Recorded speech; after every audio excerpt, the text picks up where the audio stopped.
Chapter 19. The library looked tranquil enough as I entered it, and the Sibyl, if Sibyl she were, was seated snugly enough in an easy chair at the chimney corner.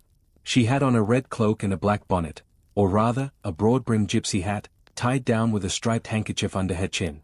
An extinguished candle stood on the table. She was bending over the fire, and seemed reading in a little black book, like a prayer book. By the light of the blaze, she muttered the words to herself, as most old women do, while she read. She did not desist immediately on my entrance. It appeared she wished to finish a paragraph. I stood on the rug and warmed my hands, which were rather cold with sitting at a distance from the drawing-room fire. I felt now as composed as ever I did in my life. There was nothing indeed in the gypsy's appearance to trouble one's calm.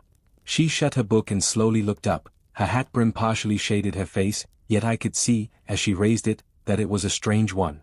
It looked all brown and black. Elf locks bristled out from beneath a white band which passed under her chin, and came half over her cheeks, or rather jaws. Her eye confronted me at once, with a bold and direct gaze. "Well, and you want your fortune told," she said, in a voice as decided as her glance, as harsh as her features. "I don't care about it, mother, you may please yourself, but I ought to warn you, I have no faith. It's like your impudence to say so. I expected it of you. I heard it in your step as you crossed the threshold." "Did you? You've a quick ear." "I have, and a quick eye and a quick brain. You need them all in your trade." "I do, especially when I've customers like you to deal with." "Why don't you tremble?" "I'm not cold." "Why don't you turn pale?" "I am not sick." "Why don't you consult my art?" "I'm not silly." The old crone niched a laugh under her bonnet and bandage. She then drew out a short black pipe, and lighting it began to smoke. Having indulged a while in this sedative, she raised her bent body, took the pipe from her lips, and while gazing steadily at the fire, said very deliberately, "You are cold, you are sick, and you are silly." "Prove it," I rejoined. "I will, in few words. You are cold, because you are alone. No contact strikes the fire from you that is in you. You are sick, because the best of feelings, the highest and the sweetest given to man, keeps far away from you. You are silly, because, suffer as you may, you will not beckon it to approach, nor will you stir one step to meet it where it waits you." She again put her short black pipe to her lips, and renewed her smoking with vigor. "You might say all that to almost anyone who you knew lived as a solitary dependent in a great house. I might say it to almost anyone, but would it be true of almost anyone? In my circumstances? Yes, just so, in your circumstances, but find me another precisely placed as you are. It would be easy to find you thousands. You could scarcely find me one. If you knew it, you are peculiarly situated, very near happiness, yes, within reach of it. The materials are all prepared, there only wants a movement to combine them. Chance laid them somewhat apart, let them be once approached and bliss results. I don't understand enigmas. I never could guess a riddle in my life. If you wish me to speak more plainly, show me your palm. And I must cross it with silver, I suppose? To be sure. I gave her a shilling. She put it into an old stocking foot which she took out of her pocket, and having tied it round and returned it, she told me to hold out my hand. I did. She approached her face to the palm, and pored over it without touching it. "It is too fine," said she. "I can make nothing of such a hand as that, almost without lines. Besides, what is in a palm? Destiny is not written there." "I believe you," said I. "No," she continued, "it is in the face, on the forehead, about the eyes, in the lines of the mouth. Kneel, and lift up your head." "Ah.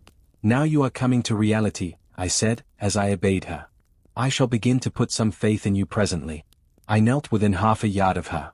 She stirred the fire, so that a ripple of light broke from the disturbed coal. The glare, however, as she sat, only threw her face into deeper shadow. Mine, it illumined. "I wonder with what feelings you came to me tonight," she said, when she had examined me a while. "I wonder what thoughts are busy in your heart during all the hours you sit in yonder room with the fine people flitting before you like shapes in a magic lantern. Just as little sympathetic communion passing between you and them as if they were really mere shadows of human forms, and not the actual substance. I feel tired often, sleepy sometimes, but seldom sad. Then you have some secret hope to buoy you up and please you with whispers of the future?" "Not I. The utmost I hope is, to save money enough out of my earnings to set up a school some day in a little house rented by myself. A mean nutriment for the spirit to exist on, and sitting in that window seat, you see I know your habits. You have learned them from the servants. Ah, you think yourself sharp. Well, perhaps I have. To speak truth, I have an acquaintance with one of them, Mrs. Poole." I started to my feet when I heard the name. You have you, thought I, there is diablerie in the business after all, then. Don't be alarmed, continued the strange being, she's a safe hand is Mrs. Poole, close and quiet, anyone may repose confidence in her. But, as I was saying, sitting in that window seat, do you think of nothing but your future school? Have you no present interest in any of the company who occupy the sofas and chairs before you? Is there not one face you study? One figure whose movements you follow with at least curiosity? I like to observe all the faces and all the figures. But do you never single one from the rest, or it may be, two? I do frequently, when the gestures or looks of a pair seem telling a tale, it amuses me to watch them. What tale do you like best to hear? Oh, I have not much choice. They generally run on the same theme, courtship, and promise to end in the same catastrophe, marriage. And do you like that monotonous theme? Positively, I don't care about it, it is nothing to me. Nothing to you? When a lady, young and full of life and health, charming with beauty and endowed with the gifts of rank and fortune, sits and smiles in the eyes of a gentleman I what? You know, and perhaps think well of. I don't know the gentleman here. I have scarcely interchanged a syllable with one of them, and as to thinking well of them, I consider some respectable, and stately, and middle-aged, and others young, dashing, handsome, and lively. But certainly they are all at liberty to be the recipients of whose smiles they please, without my feeling disposed to consider the transaction of any moment to me. You don't know the gentleman here? You have not exchanged a syllable with one of them? Will you say that of the master of the house? He is not at home. A profound remark. A most ingenious quibble. He went to Millcote this morning, and will be back here tonight or tomorrow. Does that circumstance exclude him from the list of your acquaintance, blot him, as it were, out of existence? No, but I can scarcely see what Mr. Rochester has to do with the theme you had introduced. I was talking of ladies smiling in the eyes of gentlemen, and of late so many smiles have been shed into Mr. Rochester's eyes that they overflow like two cups filled above the brim. Have you never remarked that? Mr. Rochester has a right to enjoy the society of his guests.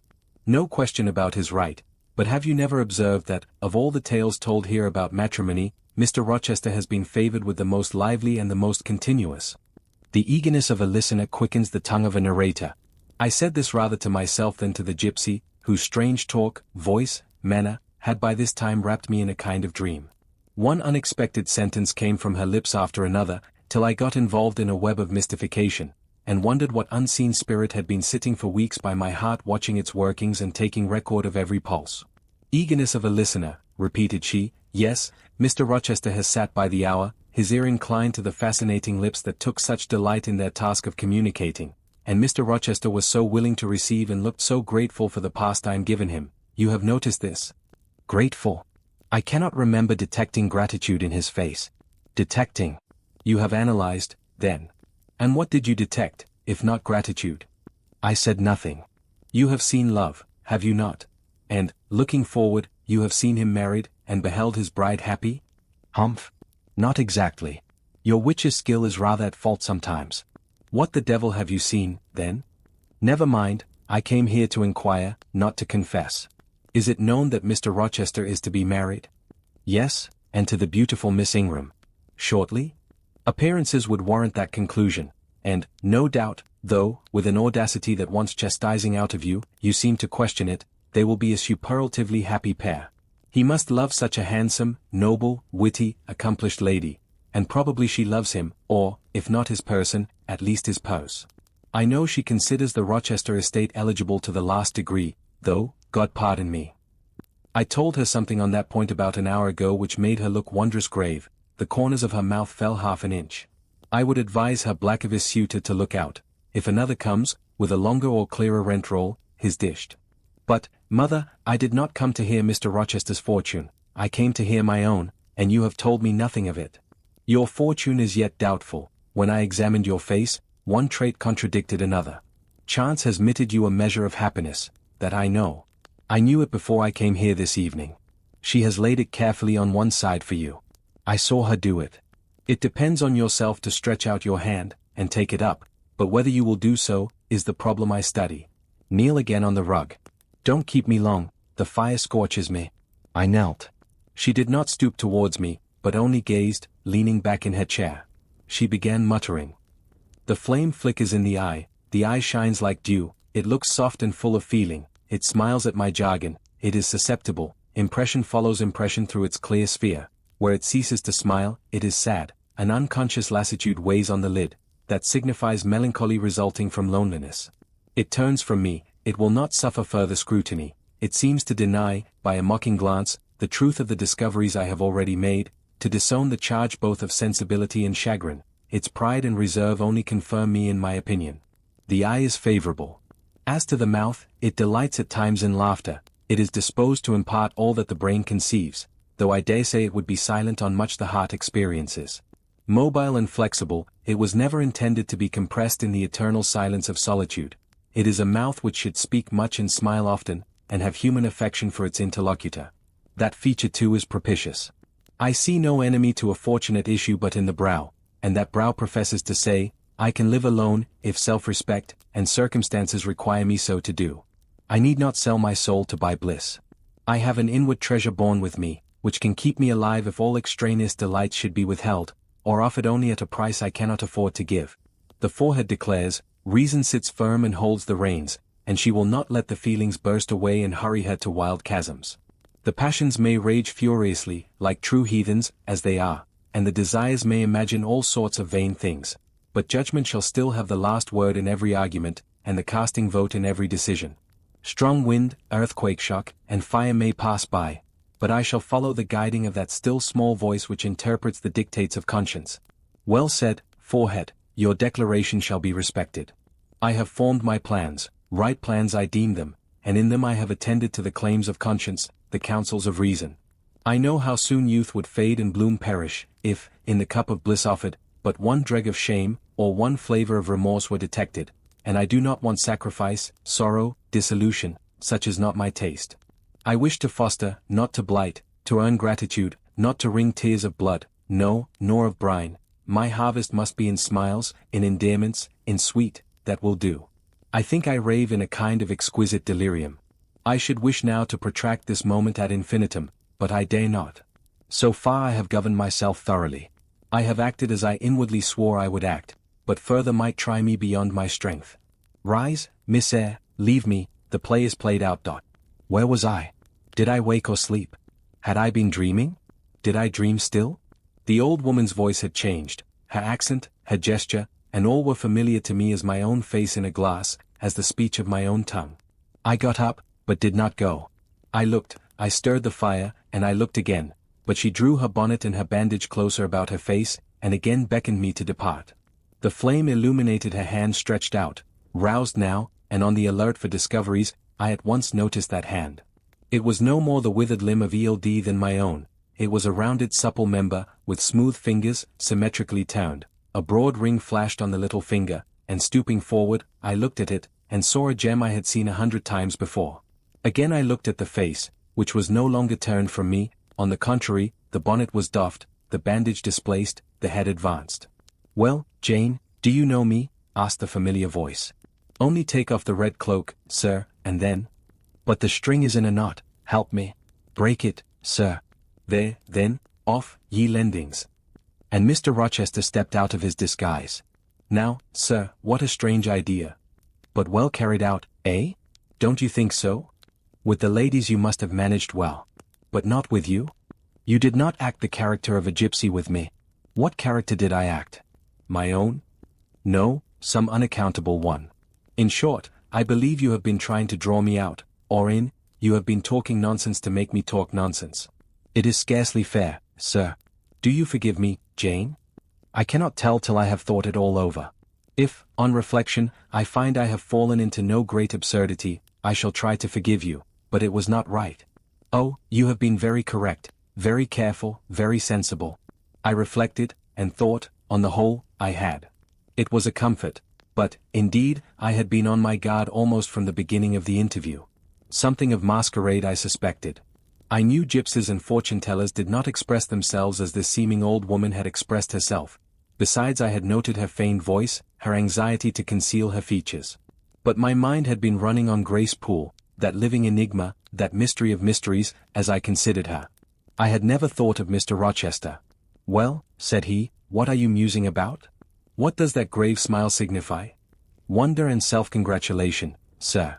I have your permission to retire now, I suppose? No, stay a moment, and tell me what the people in the drawing-room yonder are doing. Discussing the gypsy, I dare say. Sit down, let me hear what they said about me. I had better not stay long, sir, it must be near 11 o'clock. Oh, are you aware, Mr. Rochester, that a stranger has arrived here since you left this morning? A stranger? No, who can it be? I expected no one. Is he gone? No, he said he had known you long, and that he could take the liberty of installing himself here till you returned. The devil he did. Did he give his name? His name is Mason, sir, and he comes from the West Indies, from Spanish Town, in Jamaica, I think. Mr. Rochester was standing near me, he had taken my hand, as if to lead me to a chair. As I spoke he gave my wrist a convulsive grip, the smile on his lips froze, apparently a spasm caught his breath. Mason, the West Indies, he said, in the tone one might fancy a speaking automaton to announce its single words. Mason, the West Indies, he reiterated, and he went over the syllables 3 times, growing, in the intervals of speaking, whiter than ashes. He hardly seemed to know what he was doing. Do you feel ill, sir? I inquired. Jane, I've got a blow, Jane. He staggered. Oh, lean on me, sir. Jane, you offered me your shoulder once before, let me have it now. Yes, sir, yes, and my arm. He sat down, and made me sit beside him. Holding my hand in both his own, he chafed it, gazing on me, at the same time, with the most troubled and dreary look. My little friend, said he, I wish I were in a quiet island with only you, and trouble, and danger, and hideous recollections removed from me. Can I help you, sir? I'd give my life to serve you. Jane, if aid is wanted, I'll seek it at your hands, I promise you that. Thank you, sir. Tell me what to do, I'll try, at least, to do it. Fetch me now, Jane, a glass of wine from the dining room, they will be at supper there, and tell me if Mason is with them, and what he is doing. I went. I found all the party in the dining room at supper, as Mr. Rochester had said. They were not seated at table. The supper was arranged on the sideboard, each had taken what he chose, and they stood about here and there in groups, their plates and glasses in their hands. Every one seemed in high glee, laughter and conversation were general and animated. Mr. Mason stood near the fire, talking to Colonel and Mrs. Dent, and appeared as merry as any of them. I filled a wineglass. I saw Miss Ingram watch me frowningly as I did so. She thought I was taking a liberty, I dare say, and I returned to the library. Mr. Rochester's extreme pallor had disappeared, and he looked once more firm and stern. He took the glass from my hand. Here is to your health, ministrant spirit, he said. He swallowed the contents and returned it to me. What are they doing, Jane? Laughing and talking, sir. They don't look grave and mysterious, as if they had heard something strange? Not at all, they are full of jests and gaiety. And Mason? He was laughing too. If all these people came in a body and spat at me, what would you do, Jane? Turn them out of the room, sir, if I could. He half smiled. But if I were to go to them, and they only looked at me coldly, and whispered sneeringly amongst each other, and then dropped off and left me one by one, what then? Would you go with them? I rather think not, sir. I should have more pleasure in staying with you. To comfort me? Yes, sir, to comfort you, as well as I could. And if they laid you under a ban for adhering to me? I, probably, should know nothing about their ban, and if I did, I should care nothing about it. Then, you could dare censure for my sake. I could dare it for the sake of any friend who deserved my adherence, as you, I am sure, do. Go back now into the room, step quietly up to Mason, and whisper in his ear that Mr. Rochester is come and wishes to see him. Show him in here and then leave me. Yes, sir. I did his behest. The company all stared at me as I passed straight among them. I sought Mr. Mason, delivered the message, and preceded him from the room. I ushered him into the library, and then I went upstairs. At a late hour, after I had been in bed some time, I heard the visitors repair to their chambers. I distinguished Mr. Rochester's voice, and heard him say, "This way, Mason, this is your room." He spoke cheerfully, the gay tones set my heart at ease. I was soon asleep. Chapter 20. I had forgotten to draw my curtain, which I usually did, and also to let down my window blind. The consequence was, that when the moon, which was full and bright, for the night was fine, came in her course to that space in the sky opposite my casement, and looked in at me through the unveiled panes, her glorious gaze roused me. Awaking in the dead of night, I opened my eyes on her disk, silver white and crystal clear. It was beautiful, but too solemn. I half rose, and stretched my arm to draw the curtain. Good God! What a cry! The night, its silence, its rest, was rent in twain by a savage, a sharp, a shrilly sound that ran from end to end of Thornfield Hall. My pulse stopped, my heart stood still, my stretched arm was paralyzed. The cry died, and was not renewed. Indeed, whatever being uttered that fearful shriek could not soon repeat it. Not the widest-winged condor on the Andes could, twice in succession, send out such a yell from the cloud shrouding his eyrie. The thing delivering such utterance must rest ere it could repeat the effort. It came out of the third story, for it passed overhead. And overhead, yes, in the room just above my chamber ceiling, I now heard a struggle, a deadly one it seemed from the noise, and a half-smothered voice shouted, "Help! Help! Help!" 3 times rapidly. "Will no one come?" it cried, and then, while the staggering and stamping went on wildly, I distinguished through plank and plaster, "Rochester! Rochester! For God's sake, come!" A chamber door opened, someone ran, or rushed, along the gallery. Another step stamped on the flooring above and something fell, and there was silence.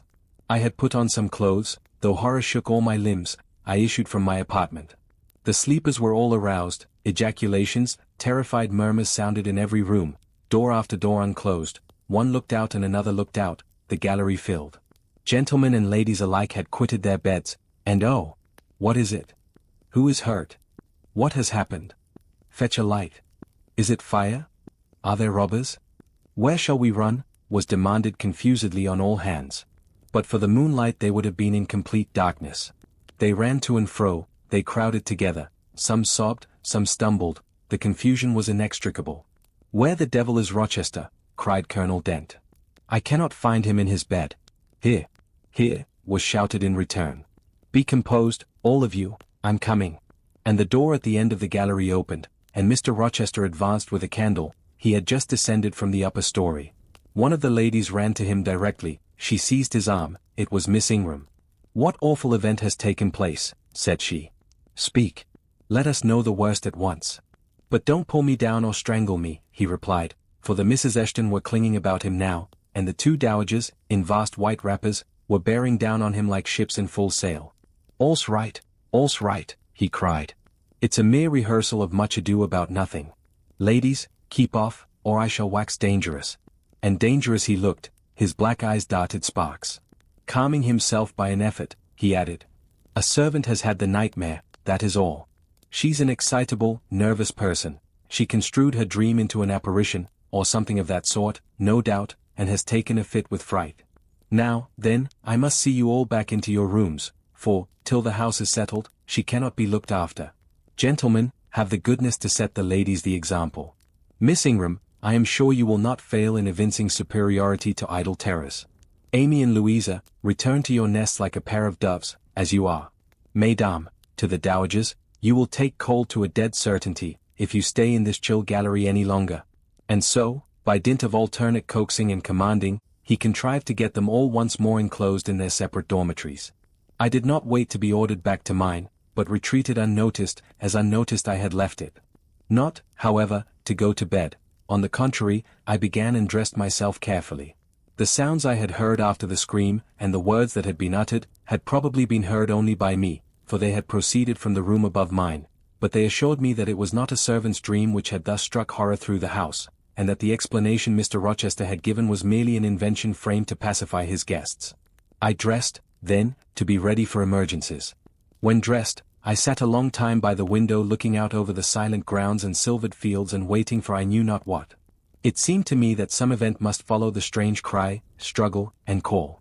No, stillness returned, each murmur and movement ceased gradually, and in about an hour Thornfield Hall was again as hushed as a desert. It seemed that sleep and night had resumed their empire. Meantime the moon declined, she was about to set. Not liking to sit in the cold and darkness, I thought I would lie down on my bed, dressed as I was. I left the window, and moved with little noise across the carpet. As I stooped to take off my shoes, a cautious hand tapped low at the door. "Am I wanted?" I asked. "Are you up?" asked the voice I expected to hear, viz., my master's. "Yes, sir." "And dressed?" "Yes." "Come out, then, quietly." I obeyed. Mr. Rochester stood in the gallery holding a light. "I want you," he said. "Come this way, take your time, and make no noise." My slippers were thin, I could walk the matted floor as softly as a cat. He glided up the gallery and up the stairs, and stopped in the dark, low corridor of the fateful third story. I had followed and stood at his side. "Have you a sponge in your room?" he asked in a whisper. "Yes, sir." "Have you any salts, volatile salts?" "Yes." "Go back and fetch both." I returned, sought the sponge on the washstand, the salts in my drawer, and once more retraced my steps. He still waited. He held a key in his hand. Approaching one of the small, black doors, he put it in the lock. He paused, and addressed me again. "You don't turn sick at the sight of blood?" "I think I shall not. I have never been tried yet." I felt a thrill while I answered him, but no coldness, and no faintness. "Just give me your hand," he said, "it will not do to risk a fainting fit." I put my fingers into his. "Warm and steady," was his remark. He turned the key and opened the door. I saw a room I remembered to have seen before, the day Mrs. Fairfax showed me over the house. It was hung with tapestry, but the tapestry was now looped up in one part, and there was a door apparent, which had then been concealed. This door was open, a light shone out of the room within. I heard thence a snarling, snatching sound, almost like a dog quarrelling. Mr. Rochester, putting down his candle, said to me, "Wait a minute," and he went forward to the inner apartment. A shout of laughter greeted his entrance, noisy at first, and terminating in Grace Poole's own goblin ha. Ha! She then was there.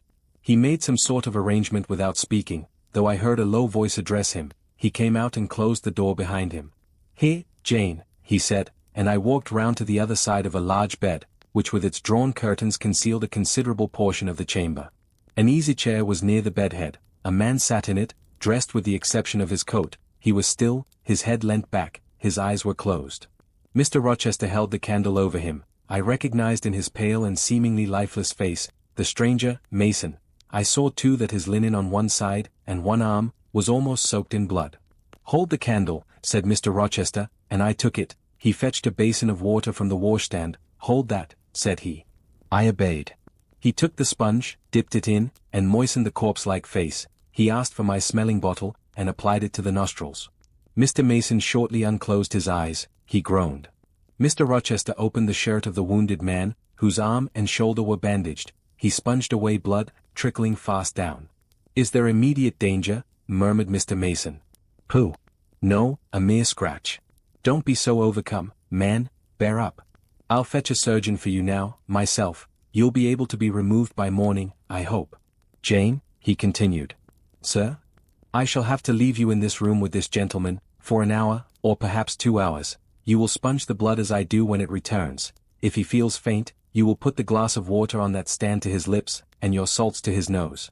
You will not speak to him on any pretext, and, Richard, it will be at the peril of your life if you speak to her.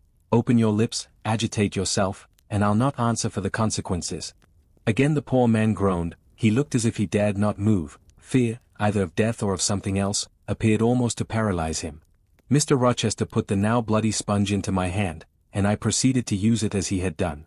He watched me a second, then saying, "Remember, no conversation," he left the room. I experienced a strange feeling as the key grated in the lock, and the sound of his retreating steps ceased to be heard.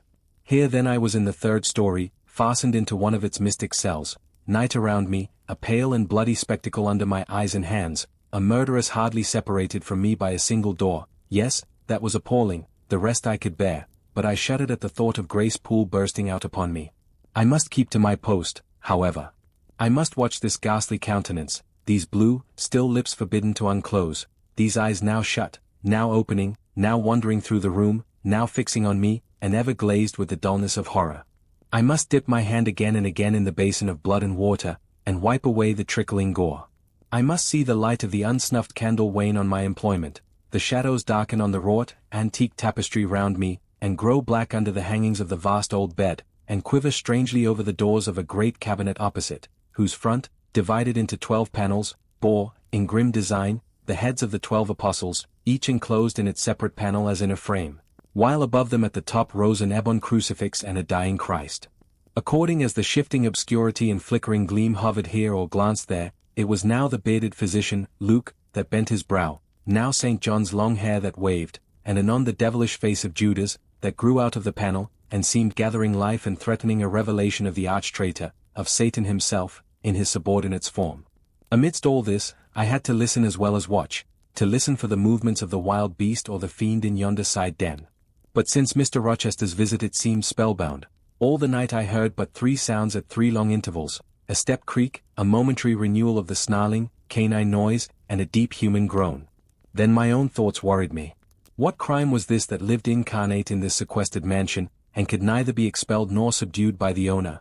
What mystery, that broke out now in fire and now in blood, at the deadest hours of night? What creature was it, that, masked in an ordinary woman's face and shape, uttered the voice, now of a mocking demon, and anon of a carrion-seeking bird of prey? And this man I bent over, this commonplace, quiet stranger, how had he become involved in the web of horror? And why had the fury flown at him? What made him seek this quarter of the house at an untimely season, when he should have been asleep in bed?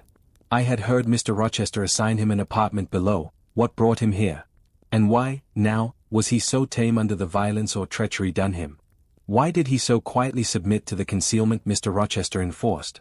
Why did Mr. Rochester enforce this concealment? His guest had been outraged, his own life on a former occasion had been hideously plotted against, and both attempts he smothered in secrecy and sank in oblivion. Lastly, I saw Mr. Mason was submissive to Mr. Rochester, that the impetuous will of the latter held complete sway over the inuteness of the former.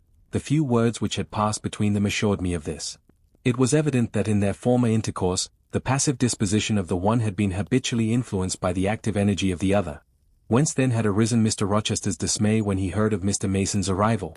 Why had the mere name of this unresisting individual, whom his word now sufficed to control like a child, fallen on him, a few hours since, as a thunderbolt might fall on an oak? Oh! I could not forget his look and his paleness when he whispered, "Jane, I have got a blow, I have got a blow, Jane." I could not forget how the arm had trembled which he rested on my shoulder, and it was no light matter which could thus bow the resolute spirit and thrill the vigorous frame of Fairfax Rochester. When will he come? When will he come? I cried inwardly, as the night lingered and lingered, as my bleeding patient drooped, moaned, sickened, and neither day nor aid arrived. I had, again and again, held the water to Mason's white lips, again and again offered him the stimulating salts. My efforts seemed ineffectual, either bodily or mental suffering, or loss of blood, or all three combined, were fast prostrating his strength. He moaned so, and looked so weak, wild, and lost, I feared he was dying, and I might not even speak to him. The candle, wasted at last, went out. As it expired, I perceived streaks of grey light edging the window curtains. Dawn was then approaching. Presently I heard Pilot bark far below, out of his distant kennel in the courtyard. Hope revived. Nor was it unwarranted. In 5 minutes more the grating key, the yielding lock, warned me my watch was relieved. It could not have lasted more than 2 hours. Many a week has seemed shorter. Mr. Rochester entered, and with him the surgeon he had been to fetch. "Now, Carter, be on the alert," he said to this last. "I give you but half an hour for dressing the wound, fastening the bandages, getting the patient downstairs and all. But is he fit to move, sir?" "No doubt of it, it is nothing serious. He is nervous, his spirits must be kept up. Come, set to work." Mr. Rochester drew back the thick curtain, drew up the Holland blind, let in all the daylight he could, and I was surprised and cheered to see how far dawn was advanced, what rosy streaks were beginning to brighten the east. Then he approached Mason, whom the surgeon was already handling. "Now, my good fellow, how are you?" he asked. "She's done for me, I fear," was the faint reply. "Not a whit. Courage. This day fortnight you'll hardly be a pin the worse of it. You've lost a little blood, that's all. Carter, assure him there's no danger." "I can do that conscientiously," said Carter, who had now undone the bandages. "Only I wish I could have got here sooner, he would not have bled so much. But how is this? The flesh on the shoulder is torn as well as cut. This wound was not done with a knife, there have been teeth here." "She bit me," he murmured. "She worried me like a tigress, when Rochester got the knife from her." "You should not have yielded, you should have grappled with her at once," said Mr. Rochester. "But under such circumstances, what could one do?" returned Mason. "Oh, it was frightful," he added, shuddering. "And I did not expect it, she looked so quiet at first." "I warned you," was his friend's answer. "I said, be on your guard when you go near her. Besides, you might have waited till tomorrow, and had me with you. It was mere folly to attempt the interview tonight, and alone. I thought I could have done some good." "You thought? You thought?" "Yes, it makes me impatient to hear you. But, however, you have suffered, and are likely to suffer enough for not taking my advice, so I'll say no more. Carter, hurry, hurry. The sun will soon rise, and I must have him off. Directly, sir, the shoulder is just bandaged.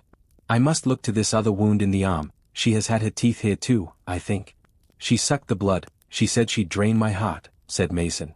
I saw Mr. Rochester shudder, a singularly marked expression of disgust, horror, hatred, warped his countenance almost to distortion, but he only said, "Come, be silent, Richard, and never mind her gibberish, don't repeat it." "I wish I could forget it," was the answer. "You will when you are out of the country. When you get back to Spanish Town, you may think of her as dead and buried, or rather, you need not think of her at all.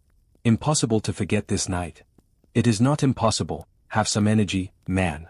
You thought you were as dead as a herring 2 hours since, and you are all alive and talking now. There, Carter has done with you or nearly so, I'll make you decent in a trice. Jane," he turned to me for the first time since his re-entrance, "take this key, go down into my bedroom, and walk straight forward into my dressing room, open the top drawer of the wardrobe and take out a clean shirt and neck-handkerchief, bring them here, and be nimble." I went, sought the repository he had mentioned, found the articles named, and returned with them. "Now," said he, "go to the other side of the bed while I order his toilet, but don't leave the room, you may be wanted again." I retired as directed. "Was anybody stirring below when you went down, Jane?" inquired Mr. Rochester presently. "No, sir, all was very still. We shall get you off cannily, Dick, and it will be better, both for your sake, and for that of the poor creature in yonder. I have striven long to avoid exposure, and I should not like it to come at last. Here, Carter, help him on with his waistcoat. Where did you leave your furred cloak? You can't travel a mile without that, I know, in this damned cold climate. In your room? Jane, run down to Mr. Mason's room, the one next mine, and fetch a cloak you will see there." Again I ran, and again returned, bearing an immense mantle lined and edged with fur. "Now, I've another errand for you," said my untiring master, "you must away to my room again. What a mercy you are shod with velvet, Jane. A clod-hopping messenger would never do at this juncture. You must open the middle drawer of my toilet table and take out a little phial and a little glass you will find there, quick." I flew thither and back, bringing the desired vessels. "That's well. Now, doctor, I shall take the liberty of administering a dose myself, on my own responsibility. I got this cordial at Rome, of an Italian charlatan, a fellow you would have kicked, Carter. It is not a thing to be used indiscriminately, but it is good upon occasion, as now, for instance. Jane, a little water." He held out the tiny glass, and I half filled it from the water bottle on the washstand. "That will do, now wet the lip of the phial." I did so. He measured 12 drops of a crimson liquid, and presented it to Mason. "Drink, Richard, it will give you the heart you lack, for an hour or so. But will it hurt me? Is it inflammatory? Drink, drink, drink." Mr. Mason obeyed, because it was evidently useless to resist. He was dressed now, he still looked pale, but he was no longer gory and sullied. Mr. Rochester let him sit 3 minutes after he had swallowed the liquid. He then took his arm. "Now I am sure you can get on your feet," he said, "try." The patient rose. "Carter, take him under the other shoulder. Be of good cheer, Richard, step out, that's it." "I do feel better," remarked Mr. Mason. "I am sure you do. Now, Jane, trip on before us away to the back stairs, unbolt the side passage door, and tell the driver of the post-chaise you will see in the yard, or just outside, for I told him not to drive his rattling wheels over the pavement, to be ready, we are coming, and, Jane, if anyone is about, come to the foot of the stairs and hem." It was by this time 5:30, and the sun was on the point of rising, but I found the kitchen still dark and silent. The side passage door was fastened. I opened it with as little noise as possible. All the yard was quiet, but the gate stood wide open, and there was a post-chaise, with horses ready harnessed, and driver seated on the box, stationed outside. I approached him, and said the gentlemen were coming. He nodded, then I looked carefully round and listened. The stillness of early morning slumbered everywhere. The curtains were yet drawn over the servants' chamber windows. Little birds were just twittering in the blossom-blanched orchard trees, whose boughs drooped like white garlands over the wall enclosing one side of the yard. The carriage horses stamped from time to time in their closed stables. All else was still. The gentleman now appeared. Mason, supported by Mr. Rochester and the surgeon, seemed to walk with tolerable ease. They assisted him into the chaise. Carter followed. "Take care of him," said Mr. Rochester to the latter, "and keep him at your house till he is quite well. I shall ride over in a day or two to see how he gets on.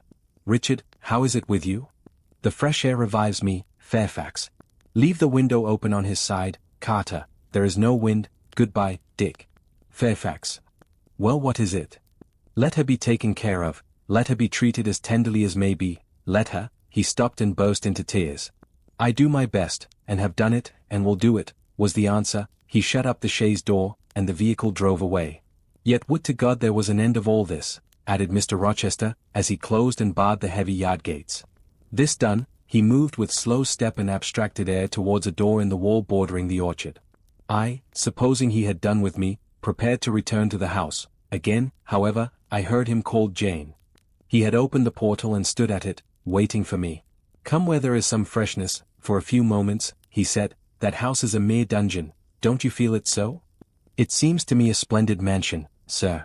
"The glamour of inexperience is over your eyes," he answered, "and you see it through a charmed medium. You cannot discern that the gilding is slime and the silk draperies cobwebs, that the marble is sordid slate, and the polished woods mere refuse chips and scaly bark. Now here," he pointed to the leafy enclosure we had entered, "all is real, sweet, and pure." He strayed down a walk edged with box, with apple trees, pear trees, and cherry trees on one side, and a border on the other full of all sorts of old-fashioned flowers, stocks, sweet williams, primroses, pansies, mingled with southernwood, sweetbriar, and various fragrant herbs. They were fresh now as a succession of April showers and gleams, followed by a lovely spring morning, could make them. The sun was just entering the dappled east, and his light illumined the wreathed and dewy orchard trees and shone down the quiet walks under them. "Jane, will you have a flower?" He gathered a half-blown rose, the first on the bush, and offered it to me. "Thank you, sir. Do you like this sunrise, Jane?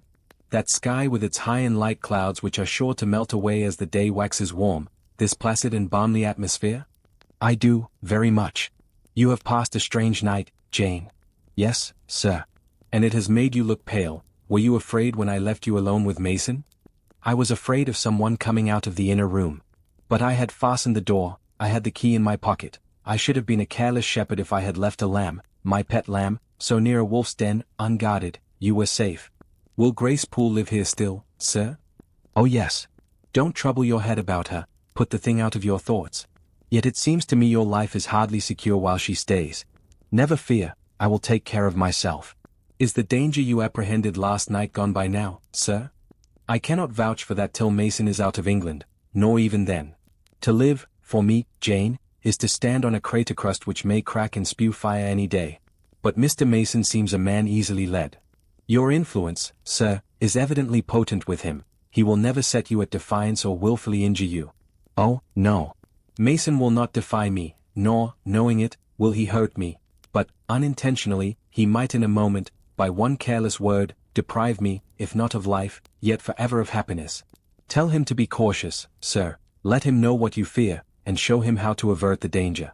He laughed sardonically, hastily took my hand, and as hastily threw it from him. "If I could do that, simpleton, where would the danger be? Annihilated in a moment. Ever since I have known Mason, I have only had to say to him do that, and the thing has been done. But I cannot give him orders in this case. I cannot say beware of harming me, Richard, for it is imperative that I should keep him ignorant that harm to me is possible. Now you look puzzled, and I will puzzle you further. You are my little friend, are you not? I like to serve you, sir, and to obey you in all that is right." "Precisely, I see you do. I see genuine contentment in your gait and mien, your eye and face, when you are helping me and pleasing me, working for me, and with me, in, as you characteristically say, all that is right. For if I bid you do what you thought wrong, there would be no light-footed running, no neat-handed alacrity, no lively glance and animated complexion. My friend would then turn to me, quiet and pale, and would say, 'No, sir, that is impossible, I cannot do it, because it is wrong,' and would become immutable as a fixed star. Well, you too have power over me, and may injure me. Yet I dare not show you where I am vulnerable, lest, faithful and friendly as you are, you should transfix me at once. If you have no more to fear from Mr. Mason than you have from me, sir, you are very safe. God grant it may be so. Here, Jane, is an arbor, sit down." The arbor was an arch in the wall, lined with ivy. It contained a rustic seat. Mr. Rochester took it, leaving room, however, for me, but I stood before him. "Sit," he said, "the bench is long enough for two. You don't hesitate to take a place at my side, do you? Is that wrong, Jane?"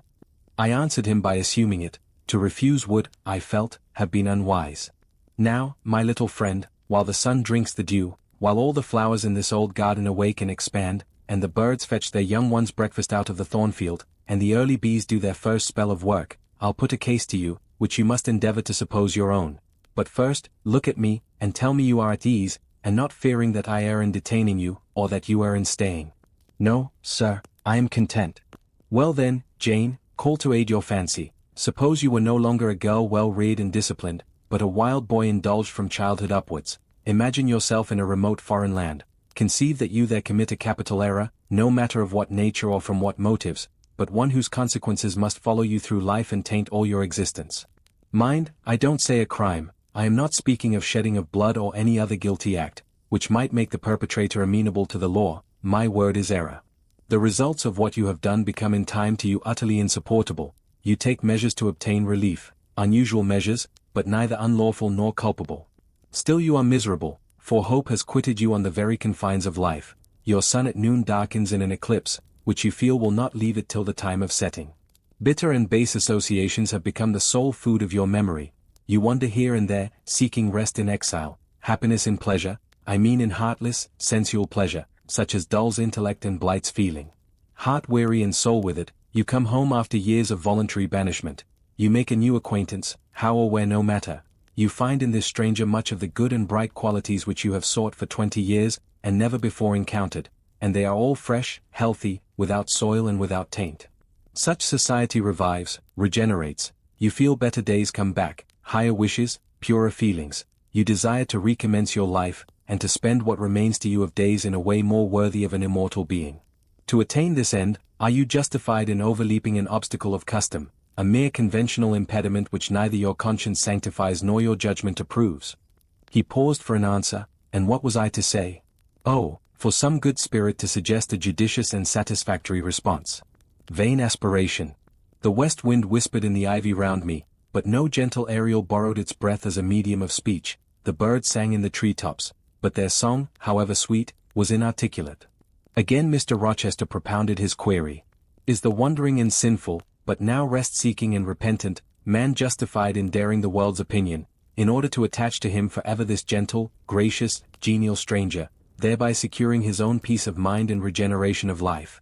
Sir, I answered, a wanderer's repose or a sinner's reformation should never depend on a fellow creature. Men and women die, philosophers falter in wisdom, and Christians in goodness. If anyone you know has suffered and erred, let him look higher than his equals for strength to amend and solace to heal. But the instrument, God, who does the work, ordains the instrument. I have myself, I tell it you without parable, been a worldly, dissipated, restless man, and I believe I have found the instrument for my cure in. He paused, the birds went on caroling, the leaves lightly rustling.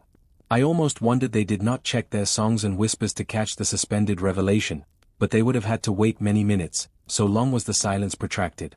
At last I looked up at the tardy speaker. He was looking eagerly at me. Little friend, said he, in quite a changed tone, while his face changed too, losing all its softness and gravity, and becoming harsh and sarcastic, you have noticed my tender penchant for Miss Ingram. Don't you think if I married her she would regenerate me with a vengeance? He got up instantly, went quite to the other end of the walk, and when he came back he was humming a tune. Jane, said he, stopping before me, you are quite pale with your vigils. Don't you curse me for disturbing your rest? Curse you? No, sir. Shake hands in confirmation of the word. What cold fingers! They were warmer last night when I touched them at the door of the mysterious chamber. Jane, when will you watch with me again? Whenever I can be useful, sir. For instance, the night before I am married. I am sure I shall not be able to sleep. Will you promise to sit up with me to bear me company? To you I can talk of my lovely one, for now you have seen her and know her. Yes, sir.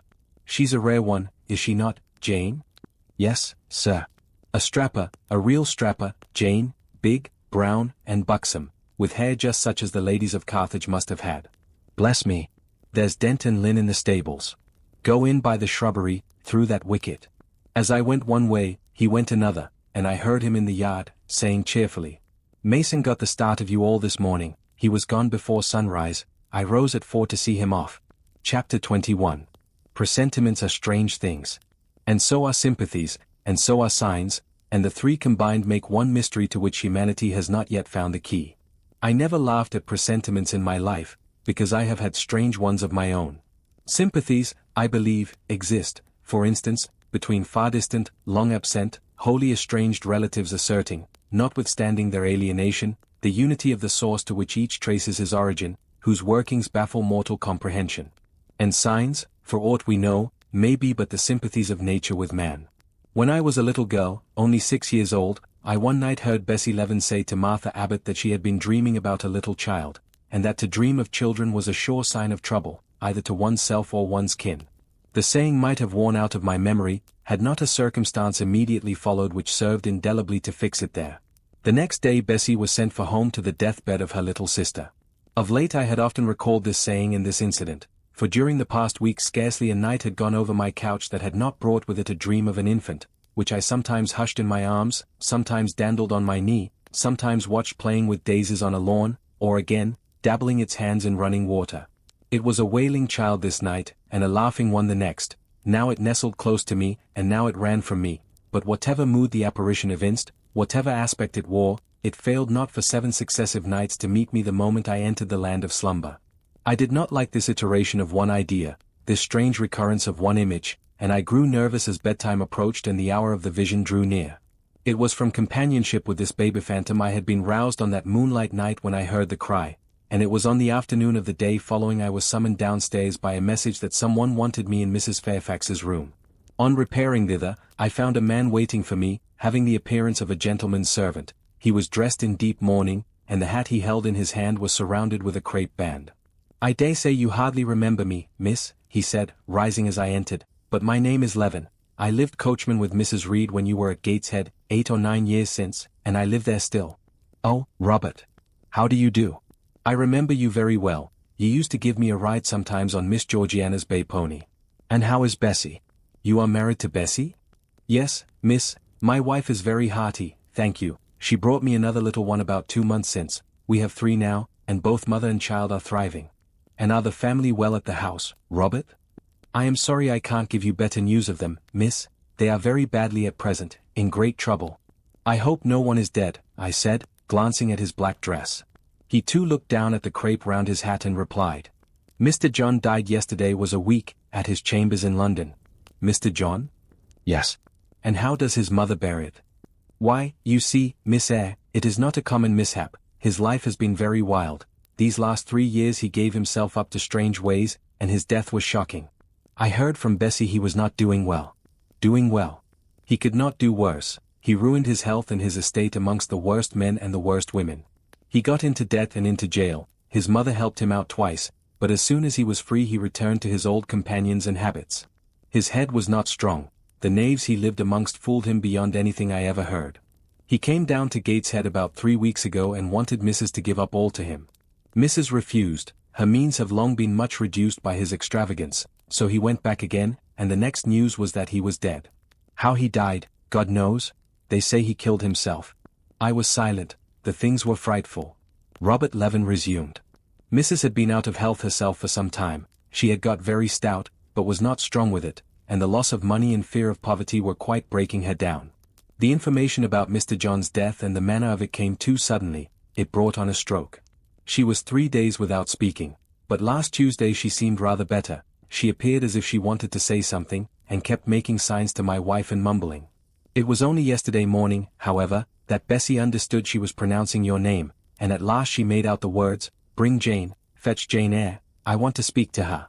Bessie is not sure whether she is in her right mind, or means anything by the words, but she told Miss Reed and Miss Georgiana, and advised them to send for you. The young ladies put it off at first, but their mother grew so restless, and said, 'Jane, Jane,' so many times, that at last they consented. I left Gateshead yesterday, and if you can get ready, miss, I should like to take you back with me early tomorrow morning." "Yes, Robert, I shall be ready. It seems to me that I ought to go."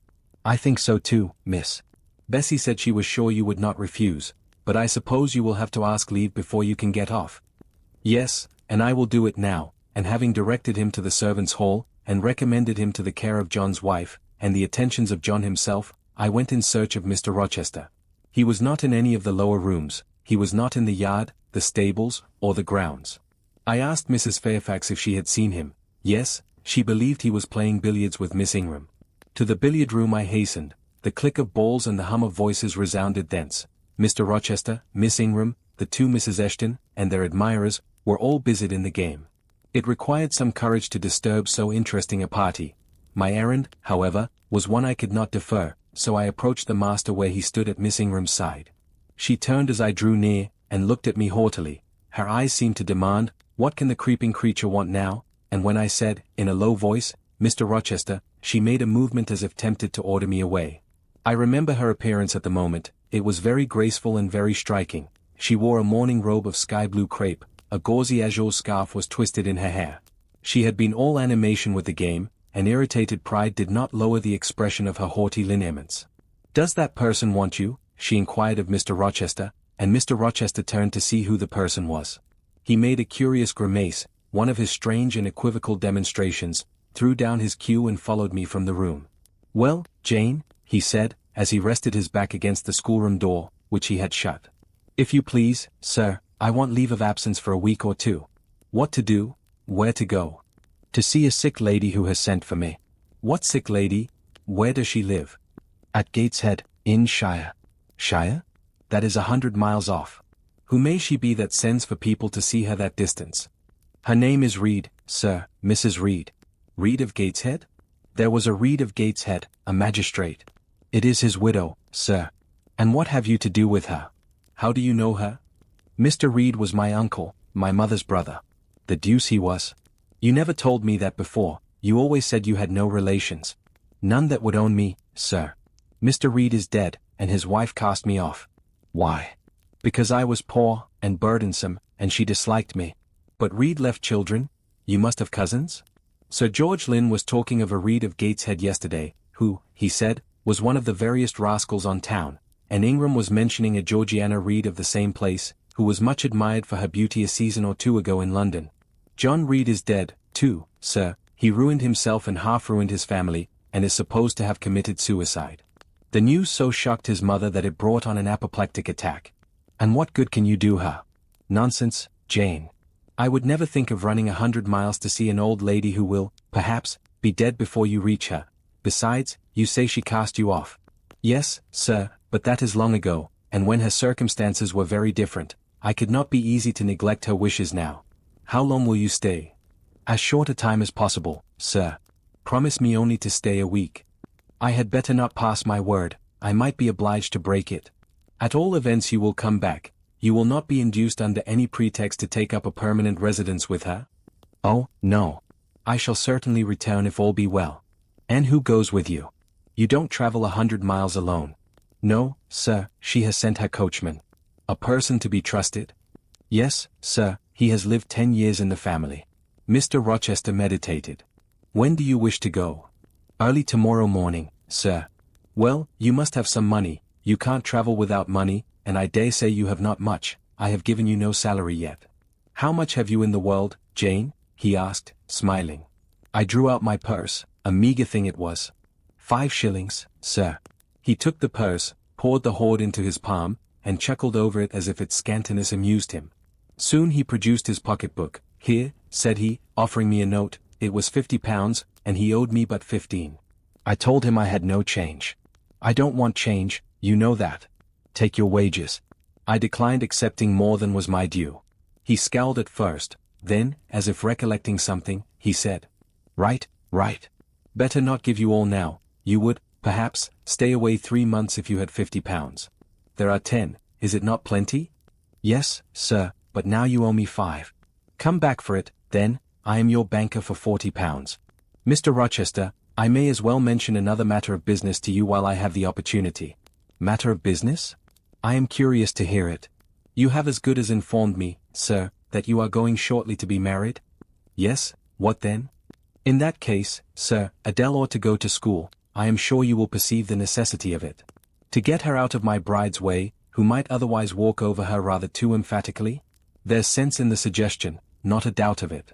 Adele, as you say, must go to school, and you, of course, must march straight to the devil." "I hope not, sir, but I must seek another situation somewhere." "In course," he exclaimed, with a twang of voice and a distortion of features equally fantastic and ludicrous. He looked at me some minutes. "And old Madam Reed, or the Misses, her daughters, will be solicited by you to seek a place, I suppose?" "No, sir, I am not on such terms with my relatives as would justify me in asking favors of them, but I shall advertise. You shall walk up the pyramids of Egypt, he growled. At your peril you advertise. I wish I had only offered you a sovereign instead of £10. Give me back £9, Jane, I've a use for it. And so have I, sir, I returned, putting my hands in my purse behind me. I could not spare the money on any account. Little niggard, said he, refusing me a pecuniary request. Give me £5, Jane. Not 5 shillings, sir, nor 5 pence. Just let me look at the cash. No, sir, you are not to be trusted. Jane. Sir? Promise me one thing. I'll promise you anything, sir, that I think I am likely to perform. Not to advertise, and to trust this quest of a situation to me. I'll find you one in time. I shall be glad so to do, sir, if you, in your turn, will promise that I and Adele shall be both safe out of the house before your bride enters it. Very well. Very well. I'll pledge my word on it. You go tomorrow, then? Yes, sir, early. Shall you come down to the drawing-room after dinner? No, sir, I must prepare for the journey. Then you and I must bid goodbye for a little while? I suppose so, sir. And how do people perform that ceremony of parting, Jane? Teach me, I'm not quite up to it. They say, farewell, or any other form they prefer. Then say it. Farewell, Mr. Rochester, for the present. What must I say? The same, if you like, sir. Farewell, Miss Eyre, for the present, is that all? Yes? It seems stingy, to my notions, and dry, and unfriendly. I should like something else, a little addition to the rite. If one shook hands, for instance, but no, that would not content me either. So you'll do no more than say farewell, Jane? It is enough, sir, as much goodwill may be conveyed in one hearty word as in many. Very likely, but it is blank and cool, farewell. How long is he going to stand with his back against that door? I asked myself, I want to commence my packing. The dinner bell rang, and suddenly away he bolted, without another syllable. I saw him no more during the day, and was off before he had risen in the morning. I reached the lodge at Gateshead about 5 o'clock in the afternoon of the 1st of May. I stepped in there before going up to the hall. It was very clean and neat. The ornamental windows were hung with little white curtains, the floor was spotless, the grate and fire irons were burnished bright, and the fire burnt clear. Bessie sat on the hearth, nursing her last-born, and Robert and his sister played quietly in a corner. Bless you, I knew you would come, exclaimed Mrs. Levin, as I entered. Yes, Bessie, said I, after I had kissed her, and I trust one am not too late. How is Mrs. Reed? Alive still, I hope. Yes, she is alive, and more sensible and collected than she was. The doctor says she may linger a week or two yet, but he hardly thinks she will finally recover. Has she mentioned me lately? She was talking of you only this morning, and wishing you would come, but she is sleeping now, or was 10 minutes ago, when I was up at the house. She generally lies in a kind of lethargy all the afternoon, and wakes up about 6 or 7. Will you rest yourself here an hour, miss, and then I will go up with you. Robert here entered, and Bessie laid her sleeping child in the cradle and went to welcome him. Afterwards she insisted on my taking off my bonnet and having some tea, for she said I looked pale and tired. I was glad to accept her hospitality, and I submitted to be relieved of my travelling garb just as passively as I used to let her undress me when a child. Old times crowded fast back on me as I watched her bustling about, setting out the tea tray with her best china, cutting bread and butter, toasting a tea cake, and, between whiles, giving little Robert or Jane an occasional tap or push, just as she used to give me in former days.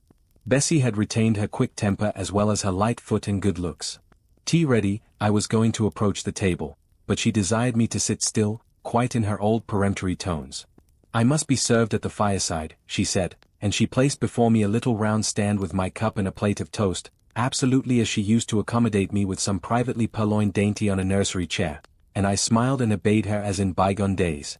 She wanted to know if I was happy at Thornfield Hall, and what sort of a person the mistress was, and when I told her there was only a master, whether he was a nice gentleman, and if I liked him. I told her he was rather an ugly man, but quite a gentleman, and that he treated me kindly, and I was content. Then I went on to describe to her the gay company that had lately been staying at the house, and to these details Bessie listened with interest. They were precisely of the kind she relished. In such conversation an hour was soon gone. Bessie restored to me my bonnet and sea, and, accompanied by her, I quitted the lodge for the hall. It was also accompanied by her that I had, nearly 9 years ago, walked down the path I was now ascending. On a dark, misty, raw morning in January, I had left a hostile roof with a desperate and embittered heart, a sense of outlawry and almost of reprobation, to seek the chilly harbourage of Lowood, that bourne so far away and unexplored. The same hostile roof now again rose before me, my prospects were doubtful yet, and I had yet an aching heart. I still felt as a wanderer on the face of the earth, but I experienced firmer trust in myself and my own powers, and less withering dread of oppression.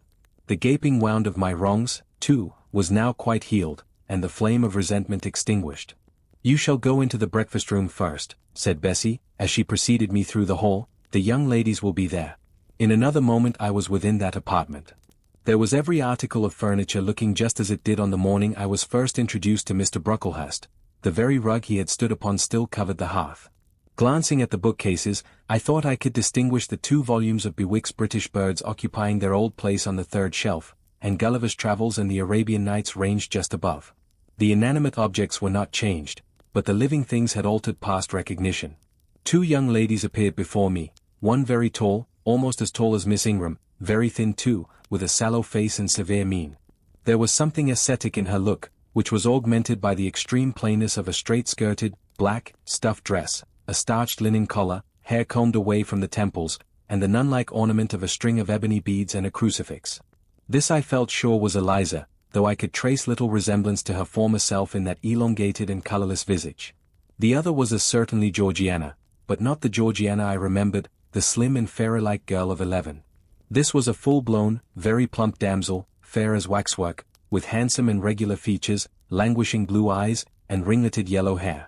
The hue of her dress was black too, but its fashion was so different from her sister's, so much more flowing and becoming, it looked as stylish as the others looked puritanical. In each of the sisters there was one trait of the mother, and only one. The thin and pallid elder daughter had her parents' Cairngorm eye, the blooming and luxuriant younger girl had her contour of jaw and chin, perhaps a little softened, but still imparting an indescribable hardness to the countenance otherwise so voluptuous and buxom. Both ladies, as I advanced, rose to welcome me, and both addressed me by the name of Miss Eyre. Eliza's greeting was delivered in a short, abrupt voice, without a smile, and then she sat down again, fixed her eyes on the fire, and seemed to forget me. Georgiana added to her "How do you do?" several commonplaces about my journey, the weather, and so on, uttered in rather a drawling tone, and accompanied by sundry side glances that measured me from head to foot, now traversing the folds of my drab merino pelisse, and now lingering on the plain trimming of my cottage bonnet. Young ladies have a remarkable way of letting you know that they think you are quizzed without actually saying the words. A certain superciliousness of look, coolness of manner, nonchalance of tone, express fully their sentiments on the point, without committing them by any positive rudeness in word or deed. A sneer, however, whether covert or open, had now no longer that power over me it once possessed. As I sat between my cousins, I was surprised to find how easy I felt under the total neglect of the one and the semi-sarcastic attentions of the other. Eliza did not mortify, nor Georgiana ruffle me. The fact was, I had other things to think about. Within the last few months feelings had been stirred in me so much more potent than any they could raise, pains and pleasures so much more acute and exquisite had been excited than any it was in their power to inflict or bestow, that their airs gave me no concern either for good or bad. "How is Mrs. Reed?" I asked soon, looking calmly at Georgiana, who thought fit to bridle at the direct address, as if it were an unexpected liberty. "Mrs. Reed? Ah. Mamma, you mean, she is extremely poorly. I doubt if you can see her tonight." "If," said I, "you would just step upstairs and tell her I am come, I should be much obliged to you." Georgiana almost started, and she opened her blue eyes wild and wide. "I know she had a particular wish to see me," I added, "and I would not defer attending to her desire longer than is absolutely necessary." "Mamma dislikes being disturbed in an evening," remarked Eliza. I soon rose, quietly took off my bonnet and gloves, uninvited, and said I would just step out to Bessie, who was, I dared say, in the kitchen, and ask her to ascertain whether Mrs. Reed was disposed to receive me or not tonight. I went, and having found Bessie and despatched her on my errand, I proceeded to take further measures. It had heretofore been my habit always to shrink from arrogance. Received as I had been today, I should, a year ago, have resolved to quit Gateshead the very next morning. Now, it was disclosed to me all at once that that would be a foolish plan. I had taken a journey of 100 miles to see my aunt, and I must stay with her till she was better, or dead. As to her daughter's pride or folly, I must put it on one side, make myself independent of it. So I addressed the housekeeper, asked her to show me a room, told her I should probably be a visitor here for a week or two, had my trunk conveyed to my chamber, and followed it thither myself. I met Bessie on the landing. "Mrs. is awake," said she. "I have told her you are here. Come and let us see if she will know you." I did not need to be guided to the well-known room, to which I had so often been summoned for chastisement or reprimand in former days. I hastened before Bessie. I softly opened the door. A shaded light stood on the table, for it was now getting dark. There was the great four-post bed with amber hangings as of old. There the toilet table, the armchair, and the footstool, at which I had 100 times been sentenced to kneel, to ask pardon for offences by me uncommitted. I looked into a certain corner near, half expecting to see the slim outline of a once-dreaded switch which used to lurk there, waiting to leap out imp-like and lace my quivering palm or shrinking neck. I approached the bed. I opened the curtains and leant over the high-piled pillows. Well did I remember Mrs. Reed's face, and I eagerly sought the familiar image. It is a happy thing that time quells the longings of vengeance and hushes the promptings of rage and aversion. I had left this woman in bitterness and hate, and I came back to her now with no other emotion than a sort of ruth for her great sufferings, and a strong yearning to forget and forgive all injuries, to be reconciled and clasp hands in amity. The well-known face was there, stern, relentless as ever. There was that peculiar eye which nothing could melt, and the somewhat raised, imperious, despotic eyebrow. How often had it lowered on me menace and hate! And how the recollection of childhood's terrors and sorrows revived as I traced its harsh line now! And yet I stooped down and kissed her. She looked at me. "Is this Jane Eyre?" she said. "Yes, Aunt Reed." "How are you, dear aunt?" I had once vowed that I would never call her aunt again. I thought it no sin to forget and break that vow now. My fingers had fastened on her hand which lay outside the sheet. Had she pressed mine kindly, I should at that moment have experienced true pleasure. But unimpressionable natures are not so soon softened, nor are natural antipathies so readily eradicated. Mrs. Reed took her hand away, and, turning her face rather from me, she remarked that the night was warm. Again she regarded me so icily. I felt at once that her opinion of me, her feeling towards me, was unchanged and unchangeable. I knew by her stony eye, opaque to tenderness, indissoluble to tears, that she was resolved to consider me bad to the last, because to believe me good would give her no generous pleasure, only a sense of mortification. I felt pain, and then I felt ire, and then I felt a determination to subdue her, to be her mistress in spite both of her nature and her will. My tears had risen, just as in childhood. I ordered them back to their source. I brought a chair to the bedhead. I sat down and leaned over the pillow. "You sent for me," I said, "and I am here, and it is my intention to stay till I see how you get on." "Oh, of course. You have seen my daughters?" "Yes." "Well, you may tell them I wish you to stay till I can talk some things over with you I have on my mind. Tonight it is too late, and I have a difficulty in recalling them. But there was something I wished to say. Let me see." The wondering look and changed utterance told what wreck had taken place in her once vigorous frame. Turning restlessly, she drew the bedclothes round her. My elbow, resting on a corner of the quilt, fixed it down. She was at once irritated. "Sit up," said she. "Don't annoy me with holding the clothes fast. Are you Jane Eyre?" "I am Jane Eyre. I have had more trouble with that child than anyone would believe.